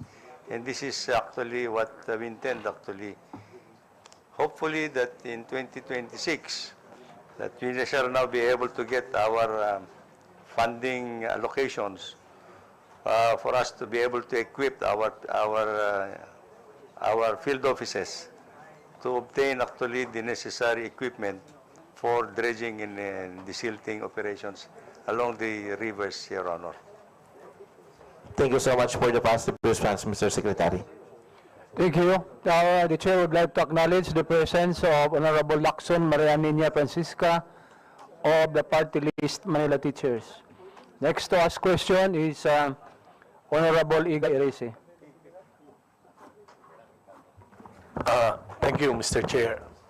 Secretary, yung po mga long-term projects na ginagawa na ng department. Meron din po sigurong mga medium-term solutions. Like, for example, ayusin natin yung system of governance as far as NCR is concerned. Pero at the end of the day, pag uwi namin sa aming mga distrito, tatanungin kami, ganito pa rin ba next year? Ganito pa rin ba? May magagawa ba tayo na mga immediate courses of action? At least na kahit na paano, mabawasan natin yung pagdurusa ng mga mamamayan at ng ating lungsod. So, gusto ko lang pong, meron lang po akong mga proposal at tingnan nyo kung ito po ay makakatulong sa atin. Una, yung po mga waterways natin, especially the natural waterways, matagal na pong hindi na-dredge. Meron po bang absorptive capacity ang DPWH to dredge all the waterways and tributaries throughout Metro Manila? As an agency, do you have the absorptive capacity? Your Honor, ito yung matagal na namin inasam-asam sa Department of Public Works Highways, to be very blunt about it. From the very start of this administration, we said we need to do desilting and dredging operations all over the country, not only in Metro Manila. Kasi we know that this is a basic problem actually for the flooding issues. Kasi, as I said, waterways, the carrying capacity of the rivers, waterways are very limited now, very shallow. So we need actually to enhance the carrying capacity of the rivers actually, especially in Metro Manila. Unfortunately, I think past years we've been trying to get already the necessary equipment sana. But I hope that in 2020... Maybe Congress can help you do that. I hope we pray. In 2026, Your Honor, I think we pray and we ask the support of Congress actually to help us out and start a massive dredging program. Yes. And second, Mr. Secretary, according to studies, at least 1 million tons of garbage are stuck in our creeks every month. Nawawala lang po ito pagka bumaba, umuulan, napupunta doon sa mga floodgates. Pero marami po nito ay nasa mga waterways natin. 1 million tons of garbage every day. Pero ito pong mga ito ay binabayaran ng mga mamamayan natin sapagkat ang karamihan ng kontrata ng mga kolekta ng basura sa Metro Manila ay clean all. Ibig sabihin, ang computation nila, 0.74 kilo per person times the population, yun ang binabayaran ng mga local governments sa mga kontraktor ng basura. Kaya ang yayaman na po ng mga kontraktor ng basura, nagpopondo na ng mga politiko. Kung meron pong narco-politics, may garbage politics din. So, palagay ko pwedeng makatulong ang Kongreso dito. Especially the Public Accounts Committee, ang Metro Manila. Baka po pwede natin dahil ang kontrata ay clean all, dapat kasama yung mga basura na nasa creek, kasama yung mga basura na sa drainage, nakukolektahin nila. Kahit dagdagan pa nila yung presyo, kung mahirap, dagdagan nila yung presyo, mawala lang yung basura, mawawasan lang yung bahan natin. Dahil kahit i-dredge natin paulit-ulit, kung ganito yung sistema nung solid waste management natin, wala ring mangyayari. Napakaseryoso po ito. Ito po siguro dapat tingnan ng ating Pangulo. Bakit? According to a study conducted by scientists all over the world. And it was reported in 2020 by Bloomberg. Yung pong karagatan sa buong mundo ay punong-puno na ng plastic waste. Yan po yung pinagmumula nung nagpo-pollute sa ating mga karagatan. Alam niyo po ba, according to the study, 37% ng mga plastic waste sa buong mundo, sa mga karagatan ng buong mundo, galing sa Pilipinas. Ang India po, 1 billion ang population, 12% ang contribution nila. Ang China po, 1 billion ang population, 6% ang contribution nila. Ang US po, napakalaki, 0.03%. The rest of the world, 8%. Yan po, ang ibig pong sabihin niya, ganyan, yan po ang nagme-measure ng efficiency ng solid waste management. At kung yan, yung 37%, ang ibig po sabihin niya, napakabalahura, napakasalaula ng ating solid waste management system. Kaya hindi ako magtataka na yung baha, hindi po yung flood control ang problema. Ang baha sa Metro Manila, number 1, yung solid waste management system dito. Kung pwede po, matulungan natin ang Public Works, gusto natin, patawag natin, MMDA, patawag natin lahat ng mayor, dapat mag-commit sila. Dapat kasama sa kukolektahin na binabayaran natin nating mga nakatira sa Metro Manila, yung mga basura na nasa creek at nasa mga drainage. As I said before, Singapore po, 7 million ang population. 2,400 compactor trucks ang ginagamit nila, which is equivalent to 2.5 times 2.5 ng mga ginagamit nating garbage trucks. Tayo po, wala pang 2,000 dito sa Metro Manila, doble yung populasyon natin. Ganyan po kagrabe yung ating problema sa basura. Salamat po. Thank you, Congressman Erice. Next to ask the question would be, well, before she asks the question, we'd like to recognize Congressman James Jojo Ang Jr., Party List, Kuswag, Ilonggo, Assistant Majority Leader. The next to ask the question would be Congresswoman Ko. And magandang hapon po sa Secretary. Siguro magpapakilala lang po ako kasi aside from being a representation of the youth through Kabataan Party List, nakatira po ako sa Malabon. Specifically, nakatira ako sa Tinajeros. And Tinajeros, notorious yan, laging babahain, konting ulan lang. At ito ang karanasan namin last year, yung bahay namin, binaha sa loob hanggang bewang. Ngayon din ay binaha yung loob ng area namin. At sa mga volunteer efforts na ginagawa ng mga kabataan in the area, ang nakikita namin nila sa interviews sa mga affected communities, na po-point nila yung reclamation bilang isa sa mga causes ng flooding. May mga iba't ibang manifestations yung honorable Congress people dito sa mga iba't ibang causes, diba? Nandiyan syempre yung drainage systems natin, patuloy silang barado, nandiyan din yung solid waste management, kung paano kailangan great improvement yung kailangang mangyari para hindi na ito magdulot din sa clog ng drainage systems natin. Pero so far, no, first time siguro kong narinig yung reclamation bilang isa sa mga causes nito. And to echo din yung sinabi ni Honorable Deputy Minority Leader Egay Erice, no, ang kailangan nating i-explore din yung pagkakaroon ng pagbabalik sa natural drainage passages, that reclamation projects, no, ang bumabara dito. Porket kaysa naman sa maalaw natin yung tubig na kapag binaha or merong drainages ay through the natural passageway siya lalabas, madidisrupt ito ng mga reclamation projects. And heavily affected ang coastal communities like Malabon, like Navotas, etc. And ito na nga yung reason why noong nagkaroon ng pagbabaha muli, no, in the past years, nagkaroon ng suspension of reclamation projects, no, in Manila Bay, and in-explore din yung pagkakaroon ng suspension na to doon sa Taliptip, Bulacan. Though may reports tayo, no, this year lang, mga months before, na hindi nasusunod yung mga suspension orders na ito.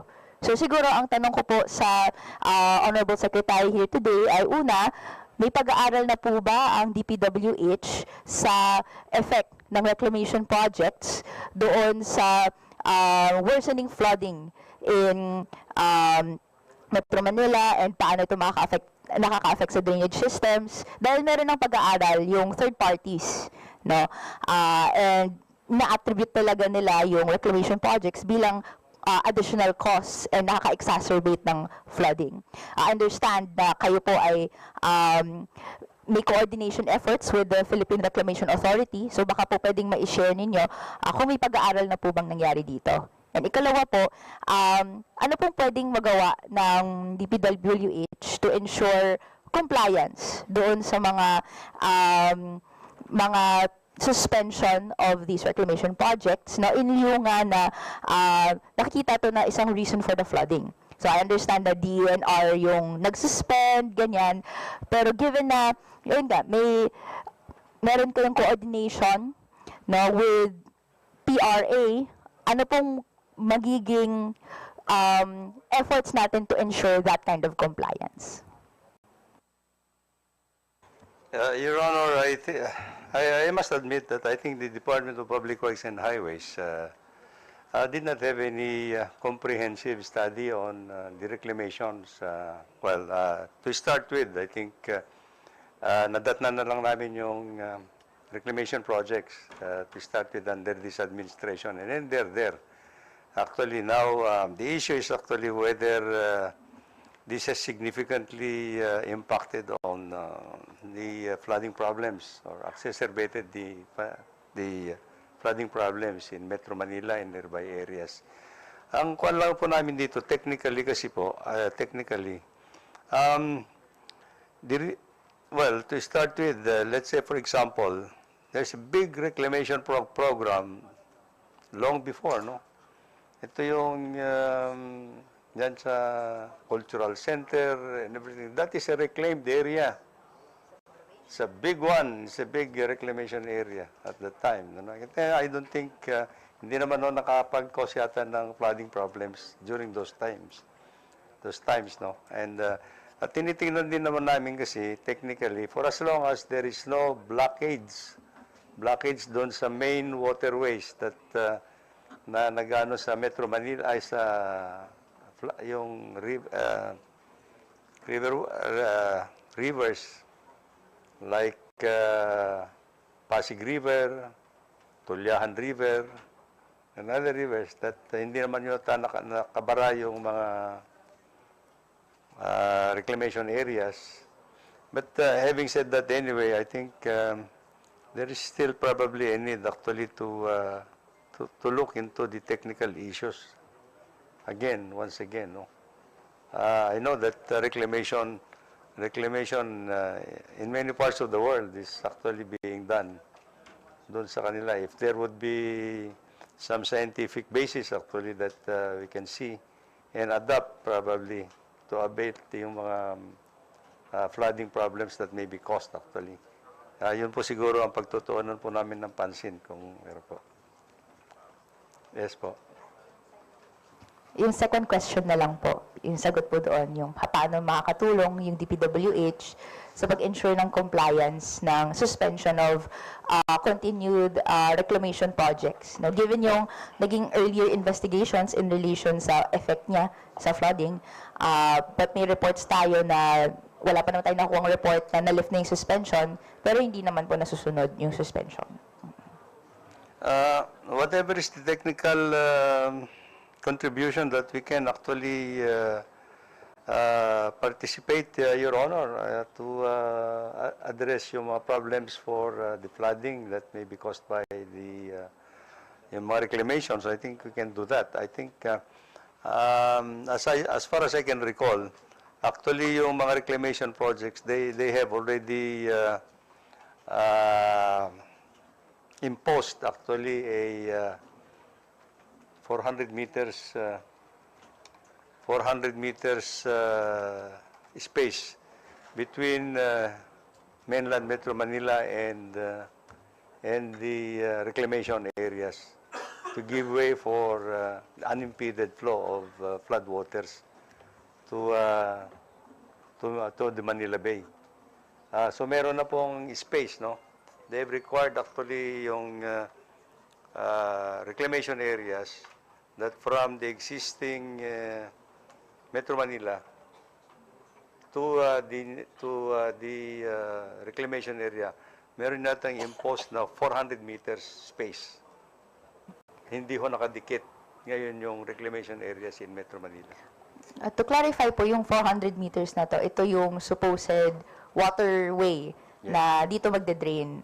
Yes. And tama po ba na is this the natural waterway or ito po yung binuo ng reclamation project na artificial at hindi alinsunod dun sa natural waterway na yun? Well, the natural waterway, as I can see, Your Honor, is actually the direct discharge of the main rivers in Metro Manila to Manila Bay. Like, let's say, Pasig River. Pasig River, that should be unimpeded. It should not be blocked at all. You know? Tulyahan River should not be blocked at all. Yung mga ganon. So all these things actually should be free from the intervention of yung mga reclamation areas, Your Honor. At sa bahagi naman po namin, may plano rin tayong mas i-explore at pag-aralan pa further kung paano yung effect ng reclamation ngayon na dahil nga perhaps sa mga patong-patong na effects of reclamation throughout decades na ang nakikita natin, for example, in Jakarta, ang effect ng sunod-sunod na to ay lumulubog ang Jakarta. And meron na nga pong mga studies na nagsasabi that same effect is happening in NCR. So, that will exacerbate at papalalain pa niya yung flooding na nangyayari in coastal communities. So sa amin, gusto namin mas-explore pa further and mas mapag-aralan pa. Sana magkaroon ng mga mas marami pang hearings like this para mas makapag-present din ng studies, yung DPWH. Sana ay yung cooperation po ni Honorable Secretary and your department and yung mga, lalo na ang coordinating bodies that is directly responsible for reclamation like PRA, makapag-present din ng findings and makapag-invite din tayo ng mga third parties that have like UP NOAA that have undertaken studies in relation to the effect of reclamation to flooding. Ito po, susuportahan din po buong buo ng Kongreso.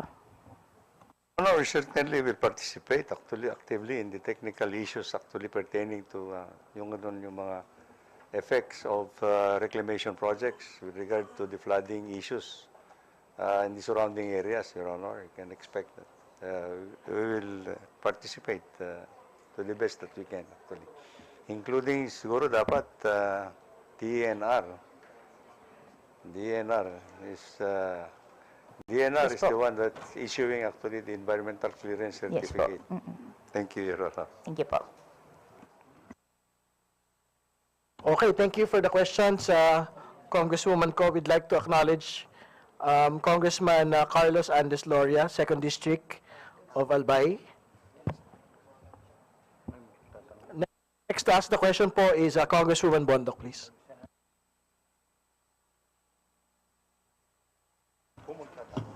Thank you very much and good afternoon po for this opportunity. As you know, 2 weeks na po ako naka-shorts at naka-crocs kasi po lumulusong ako sa baha. So thank you, Secretary, and everyone else. So, do you have the photos? Sige po, habang inayos niyo po yung litrato, just to show you po. First of all, magugulat po kayo with my statement, but flooding can be very beneficial. Sa amin po, it has always flooded every year, no? And bakit po beneficial yun? Because pag bumaba po yung tubig galing po sa bundok, and that includes the Sierra Madre, okay? So, abot po sa amin nun yung Sierra Madre, dun po, ayan. So, back po, first photo. So, yan po, no? That's the Macabebe High School, ayan po. That's part of the 2 billion school buildings na binigay po ng DepEd, inabot rin. And that was just last week. So, dala-dala po nung ating pong kababayan yung relief goods ng DSWD. So, moving forward, opo. Ayan po, the flooding is the worst in 50 years.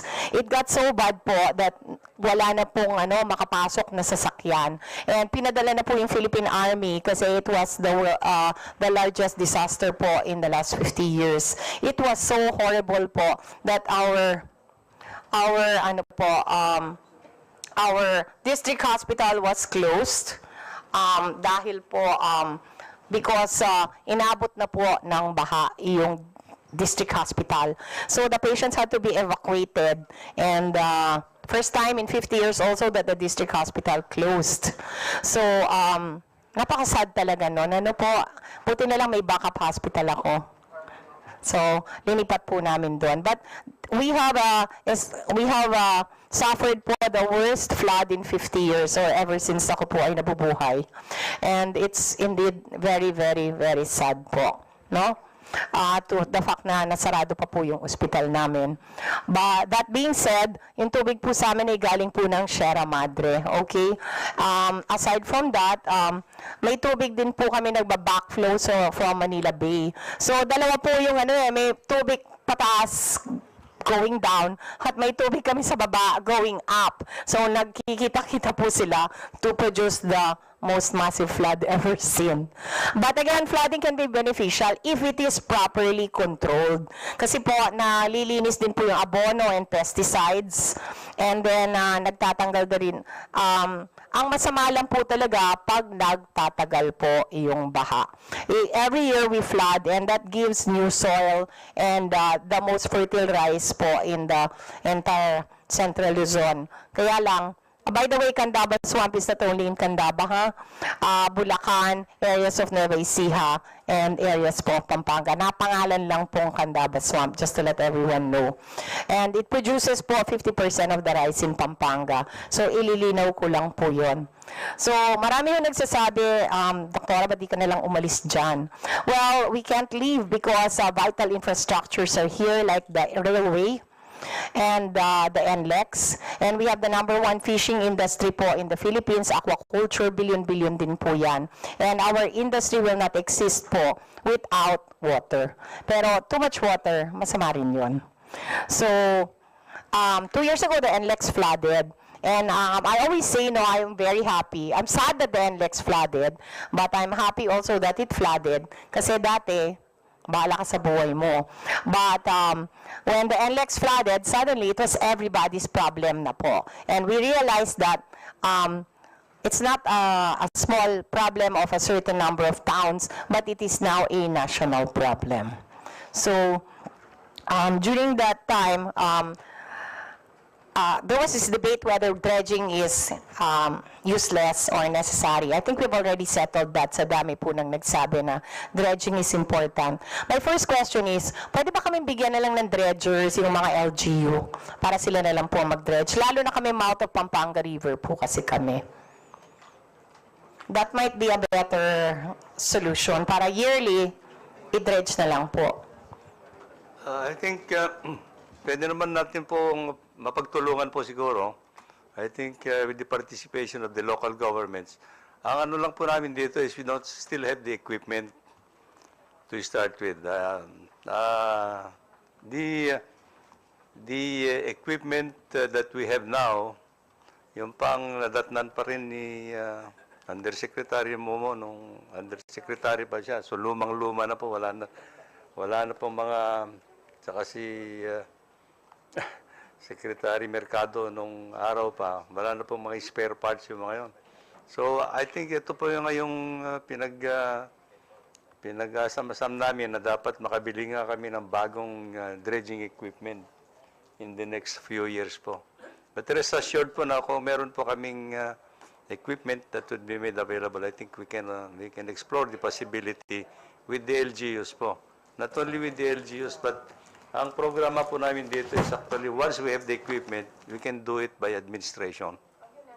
Yes po. Okay. I would like to say that dredging is important sa amin, hindi lang po because of normal soil na nahuhulog, pero ang nahuhulog po sa amin is lahar. So can you imagine ho kung gaano katigas yun, and that's occupying the bottom po of all our rivers. It got so bad nga that the DPWH made another river kasi hindi na talaga pwedeng existing rivers. So gumawa po sila ng third river. That's part of it was already slope protected using our Korean loans. So sobrang grabe na po yung wala na kaming river carrying capacity, gumawa na po tayo ng bagong river, which we call the third river. So, baka kailangan na ho ng fourth river ngayon. So, next question I wanted to ask, bakit po may ceiling yung budget ng mga tao, lalo na po pagdating sa flood controls? Hindi po ba dapat, kung saan yung needs, di doon yung proyekto. Kasi po, yung area ko, nakasiling ako sa flood control. Pero kami po, anyway, let me put it this way, okay? Pag may tubig, kami po dito, so lahat kayo, babahain. So, kailangan buksan to. No? And that's what dredging is. Once you open this, lalabas lahat eh. That is what dredging is about. But my question is, hindi ho ba dapat yung mga flood controls by needs? Hindi ho by ceilings? Kasi pag siniling po kami, abot yung tubig sa ceiling. So, what is the point of this? And lastly, why are we, sana po, ilagay po natin yung mga flood controls dun sa lugar na nagpa-flood. Hindi po sa lugar na hindi nagpa-flood. So, can we discuss po na baka naman areas? Kasi pag nabara po kami, lahat kayo, paakyat yung problema. Opo. So, kailangan ho talaga namin ng mga flood controls. Kasi if there was a ranking of flood sa Pilipinas, sa amin na yon. So, is it possible na to discuss further flood controls? Opo. Yes, Your Honor. I think ang naman po namin, in the preparation of our National Expenditure Program, as we said, we have two core functions.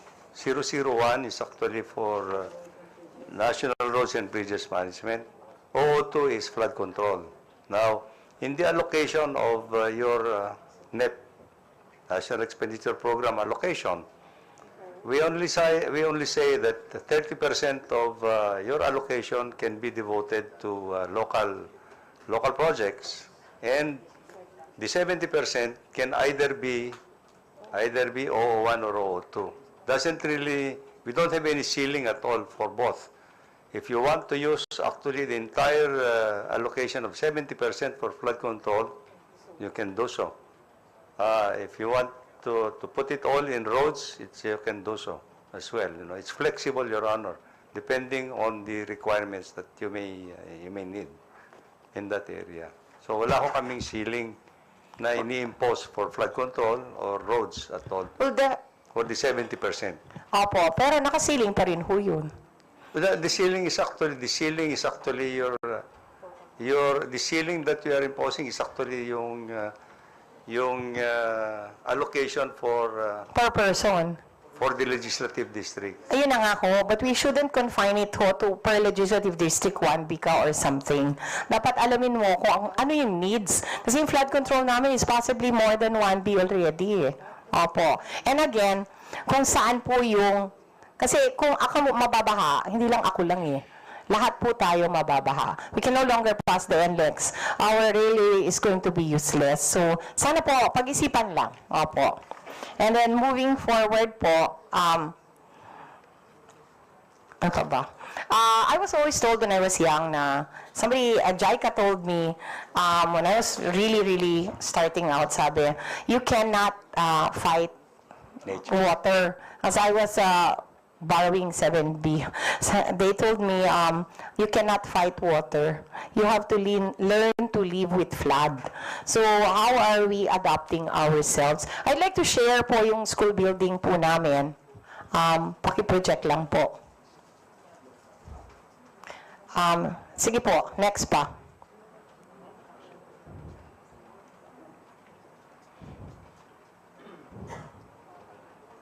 Sige po. Anyway, gumagawa na po kami ng school building na wala pong first floor. Yes.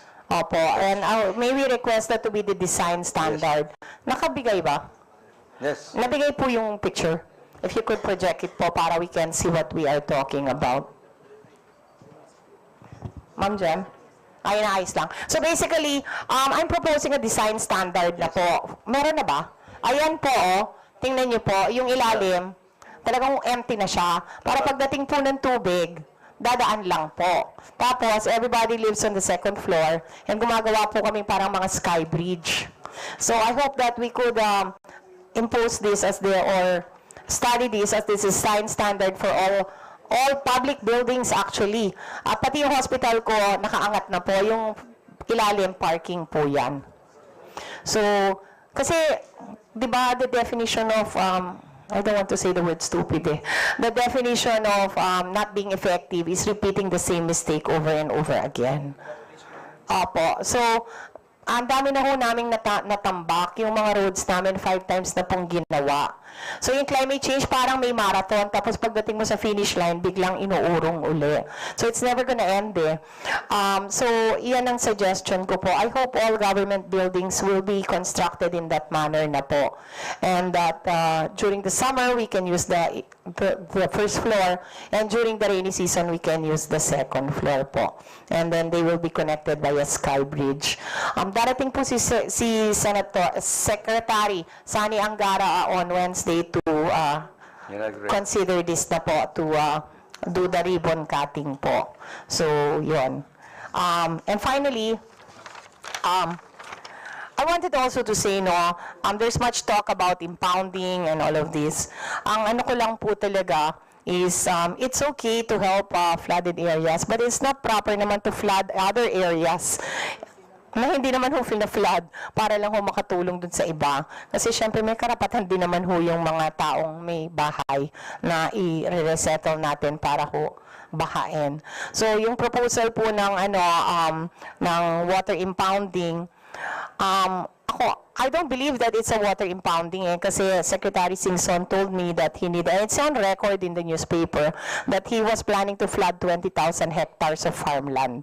Yes, it's in the Philippine Star, year of 2016. So he said that. So I don't believe that this water impounding will stop from 200 hectares or what. Para yan, di ba may boyfriend ka, sabi holding hands lang, afterwards buntis ka na. So, ganon. You start small and then just keep making the situation worse until malaking-malaki na. So, that is why we are against water impounding, or sana sabihin nyo yung totoo, kukunin nyo yung tubig para i-sell sa MWSS.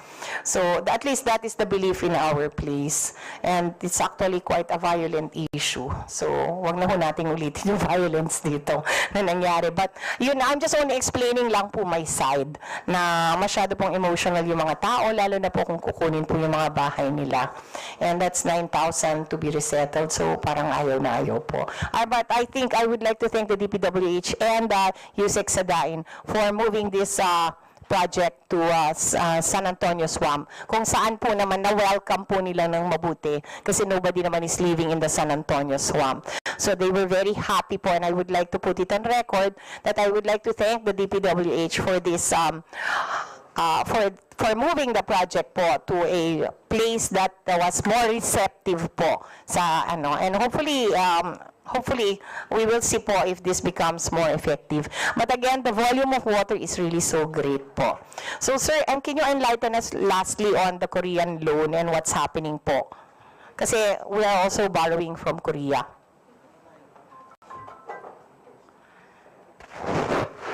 Your Honor, may I ask our Senior Undersecretary to elaborate on the status of this project? Yusek Sadain is recognized, please. Thank you, Mr. Chair, Your Honor. The phase one, as what has been mentioned by the good Congresswoman, has already been completed sometime April last year.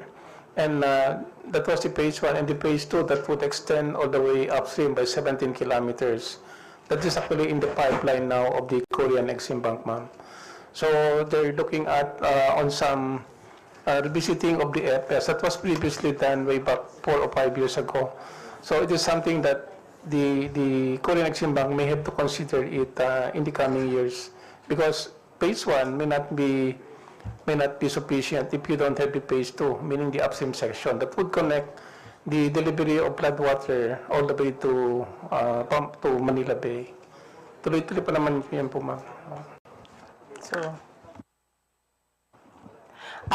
thank you so much po for that.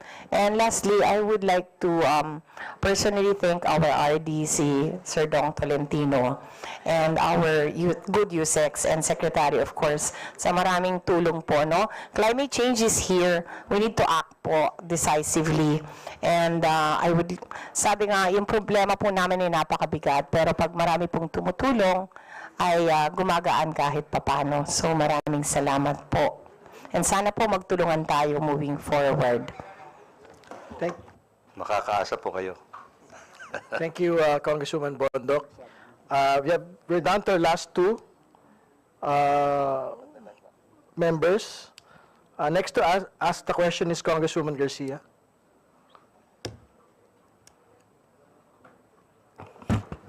Thank you, Mr. Chair. Magandang hapon po, USEX at mga regional directors and my colleagues. Just some observations, Mr. Chair, on the comments earlier cited already. So, this representation agrees with the Secretary and other representatives with the importance of, with the observation of the silted riverways. So, it's really very evident na kung walang pupuntahan yung tubig, talagang maninira po ng kabukiran, ng bahay, etc. So, I agree po with the proposal of Secretary na sana makapag-dredge or desilt tayo by admin, and hopefully, Sec, hindi lang by region yung pagbaba nung by admin, pero sana by district, considering the length of riverways that needs to be desilted. Second, I just wanted also to share the importance of a master drainage plan, not only a flood control plan. So when I was a local chief executive, I contracted a consultancy firm to do a master drainage plan for the municipality of Dinulupihan. Partially, yung mga binabahan noon, the rough cost around 5-6 years ago was 1.2 billion. So this is only for one municipality. So kahit na merong initiative yung municipality for having a master drainage plan, medyo imposible pa rin po talaga i-fund.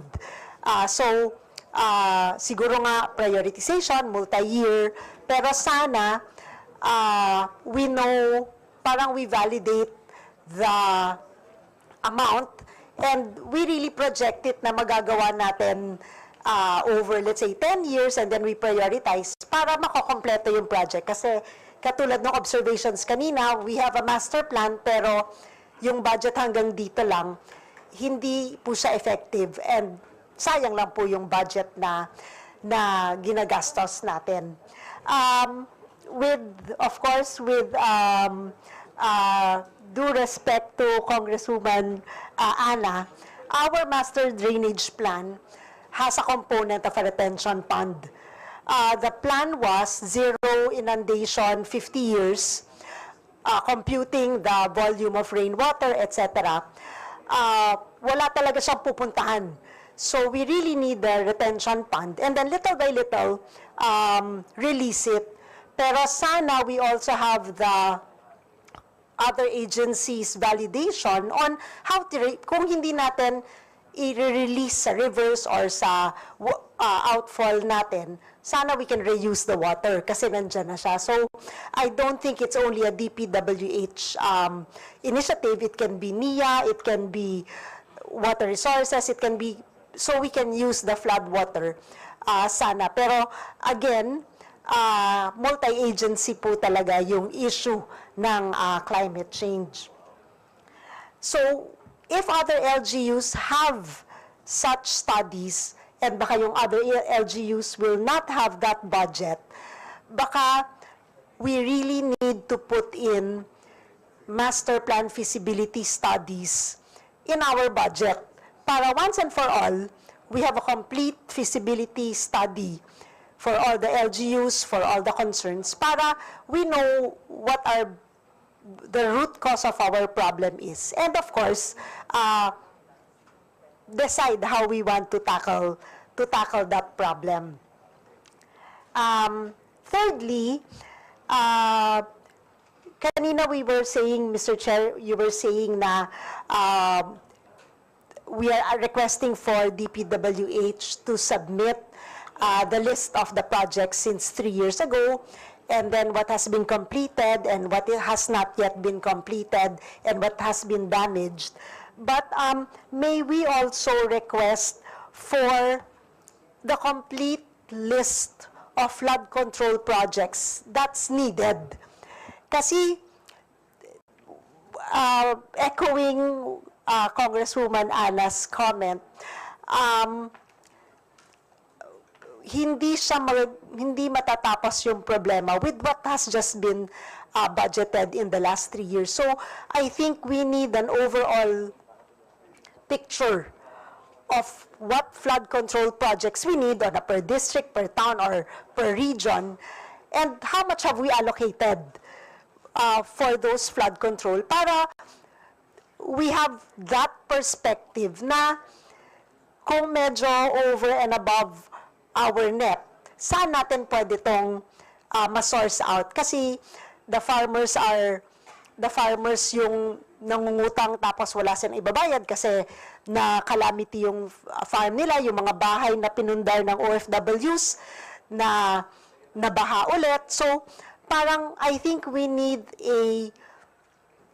yung overall picture of our flood control issues, yung budget natin, para nga we can have a band-aid, short-term, medium, long-term solution for our flood control projects. And lastly, I echo Congressman Franz Pumaren's, somebody else says about the bridges. So I think our problem is not only flood control in terms of riverways. Bridges have been affected as well, and aside from this, the landslide areas as well. So I think we tackle the problem not only zeroing in on flood control na river, but other calamity-induced damages on our main roads, which are equally important as flood control. So hopefully, we can see overall need, what budget we need, what we can prioritize para at least kahit na mahaba yung pila, alam ko na umaandar. Alam ko na I am 7th of the priority, I am 8th of the priority, and alam ko na walang sisingit dun sa pila na gumagalaw naman, so that we can also explain to our constituents and prioritize with other agencies as well. Thank you, Mr. Chair. Secretary, do you want to respond, please? I think well noted, Your Honor. I think the proposals elucidated by the good Congresswoman are well accepted, actually. And I think we need actually to have this collaborative effort and comprehensive, to address comprehensively the issues, not only in the flood control, but the impacts of the climate change that we are now experiencing, actually. Your Honor. Congressman Hernandez, please. Magandang gabi, Secretary. Magandang gabi to all the DPWH department. Hindi ko na naman tatagalin to. I would like to second the proposal of Congresswoman Gila. Kasi if you look at the allocations, especially now, the flood control is very controversial. DP will be coming up with a list of flood control projects, contractors, saan allocated lahat to. So my question usually is that how do you allocate flood control projects? Because when you say climate change, it doesn't affect only Metro Manila. It affects everybody. No, sometimes it's so hard for us to ask for a flood control, but easier for other regions or areas. So parang, I think what we're asking, I'm from Region 12, that we get fair treatment when it comes to allocations. Kasi pati naman kami binabaha. Pero I think the concept here, we should not be reactionary. There has to be funds to protect and prevent. Kasi mas magandang prevention sa mag-react ka na lang eh. Like what's happening now, every time may issue ng flooding, nagka-problema, then they'll point finger to DPWH. Sometimes it's unfair because there are technical issues naman na tama si DP, pero iba yung pananaw ng ibang tao. So, Mr. Secretary, kasi pag nilabas na yung listahan yan, makikita natin dyan, bakit mas malaki sa region na to, eto napakaliit lang sa ibang regions, di ba? So, I hope with this budget in 2026 budget, na we also get a fair treatment in the allocations that we ask. Kasi maraming binibigay eh. Sometimes lumalabas na lang yung listahan pero hindi naman yun yung priority.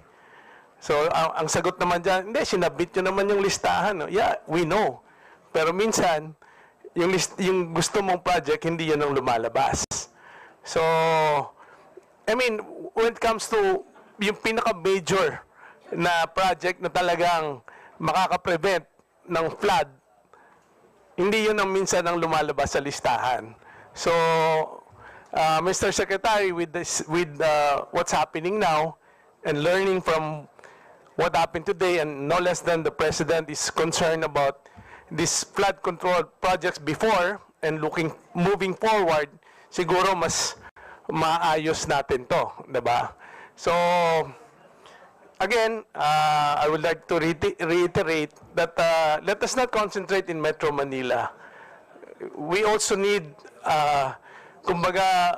we also need priority when it comes to allocation. Kasi hindi pa man kami binaha ngayon, pero it doesn't mean na hindi kami magsasuffer ng ganyang baha. Because nakikita na natin yan, we have major rivers in certain areas na kailangan ng, proteksyonan. No?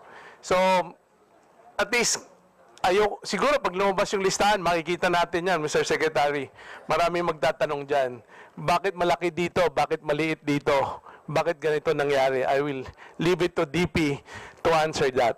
So, given all these issues today, ginabi na tayo, maraming insinuations, maraming nagtuturo, maraming nagdududa.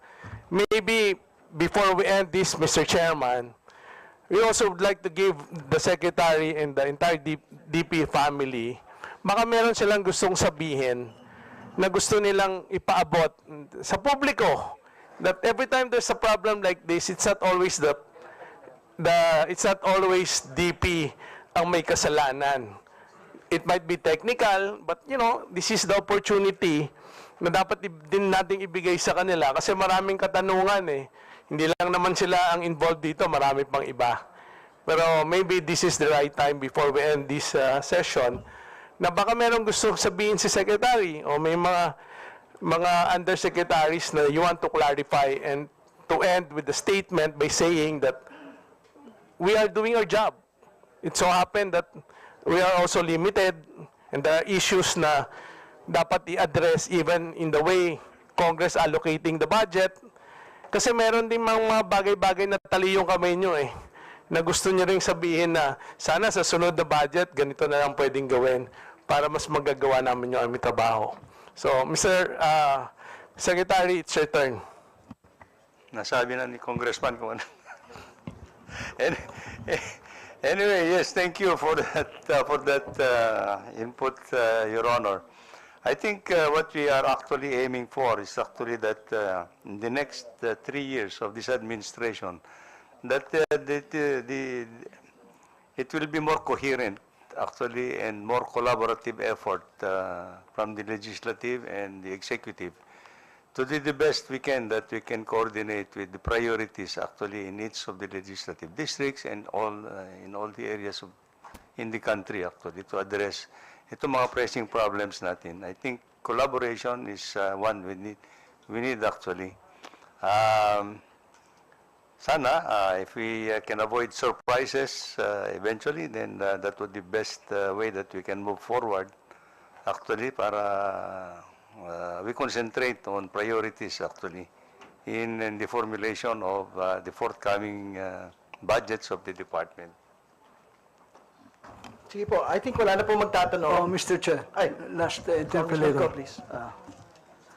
I've heard to the sentiment of our colleague from Las Peñas as far as so much delayed of infrastructure development within his area of jurisdiction. I have a good question to the Secretary. Mr. Secretary, do we encounter a delay as far as the contractor in the implementations of the flood control project? Do we encounter the delay? Well, Your Honor, there may be some instances that the implementation of flood control projects may be delayed. Oh. There are circumstances like, for example, resettlement issues. Resettlement issues, if you do a flood control project that will involve resettlement issues, may take some time. Now, right-of-way acquisition is another thing that may delay implementation of the projects. Do we recall, as far as memorandum circle of the Public Works and Highways, as far that there will be any slippage? There must be a fine of a contractor if they encounter slippage, especially exceeding negative 15 slippages and outright cancellations of contract. That's correct, Your Honor. That's correct, Your Honor. And for as long as the 15% slippage is actually the fault of the contractor. But as I said, if there are other intervening circumstances that Not might a cost by a force major. Okay. Yes. The question is that the contractor exceeding negative 15%, and if the Public Works and Highways is not convinced as far as the catch-up program to be presented by the Public Works and Highways, the contractor should fine 0.1% for every delay per day to the total construction cost. Do you agree that? Looked into, Your Honor. I don't know if of course. Yes, these are what this is what you call the liquidated damage, Your Honor. Yes, there is a provision in the contract, liquidated damages. That is, I think, stipulated in the Procurement Government Act. Yes. Thank you, Mr. Speaker. Thank you, Chairman, Mr. Chairman. Last na, ma'am. Talagang last na. Nakakaya. Given that climate change is only gonna get worse and Metro Manila is really underwater, would you suggest that, I personally am suggesting that we move all government buildings to Clark, para tapatin na natin na babahay na lang tayo. And it's time to seriously consider this. Clark was chosen by the Americans para maglagay ng base doon kasi hindi pa siya nababaha in 100 years. So, siguro tapos na yung pinatubo. Kasi ang Jakarta po is sinking and always flooding, so they moved.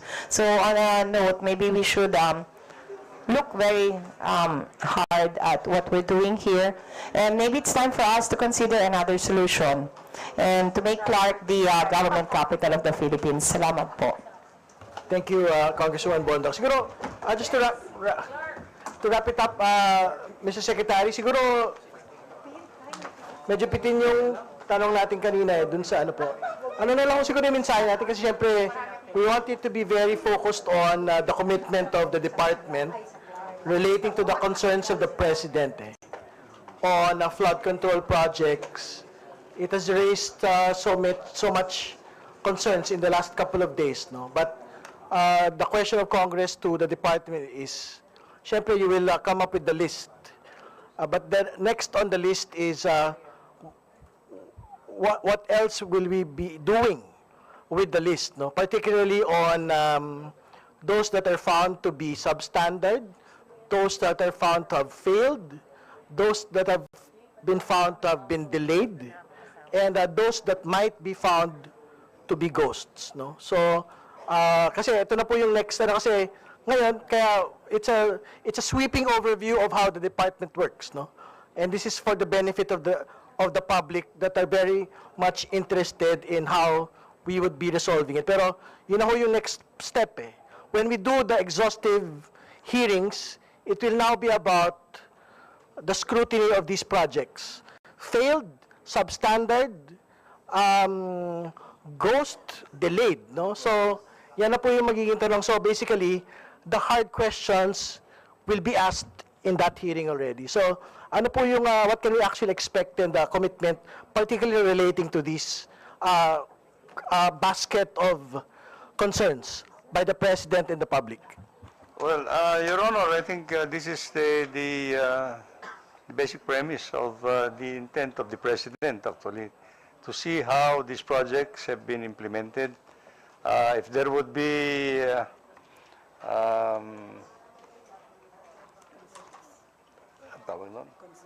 if there will be concerns and anything that will be found in the process, I think due process will have to be carried out. Actually, whoever the responsible people will be identified, Your Honor. That's the message of the President. Thank you, Mr. Secretary. Thank you to the department. We will deliver the closing remarks. We'll start first with Congressman Mercado, former DPWH Secretary. Thank you very much, Mr. Chairman. I think we have exhaustively discussed the problem, and we are noting solutions, one of which is Master Development Plan, Flood Control Master Development Plan, and proper coordination between especially in Metro Manila, MMDA, and the different agencies involved, like DPWH and other agencies. And I think this is a good start. We will continue to hear the concerns of our department and support in the budget deliberation, and most especially, we maintain our position to retain our Secretary, SMB, Secretary Manny Bunuan as the Secretary, and we will oppose any attempt to do something, because I think he has performed excellently, and I really admire his humility and focus on his work as the Secretary. On behalf of our committee, thank you very much, Mr. Chairman. Thank you to all the Undersecretary, Senior Undersecretary, Undersecretaries, and Regional Directors, Assistant Secretaries who are here. You're all my friends as your former Secretary. Thank you very much. Thank you, Congressman Mercado. Congressman Momo, Chairperson of the House Committee on Public Works, please. Thank you, Mr. Chairman. We would like to extend our thanks to DPWH family, especially to the Secretary and all the officials for their presentation this afternoon.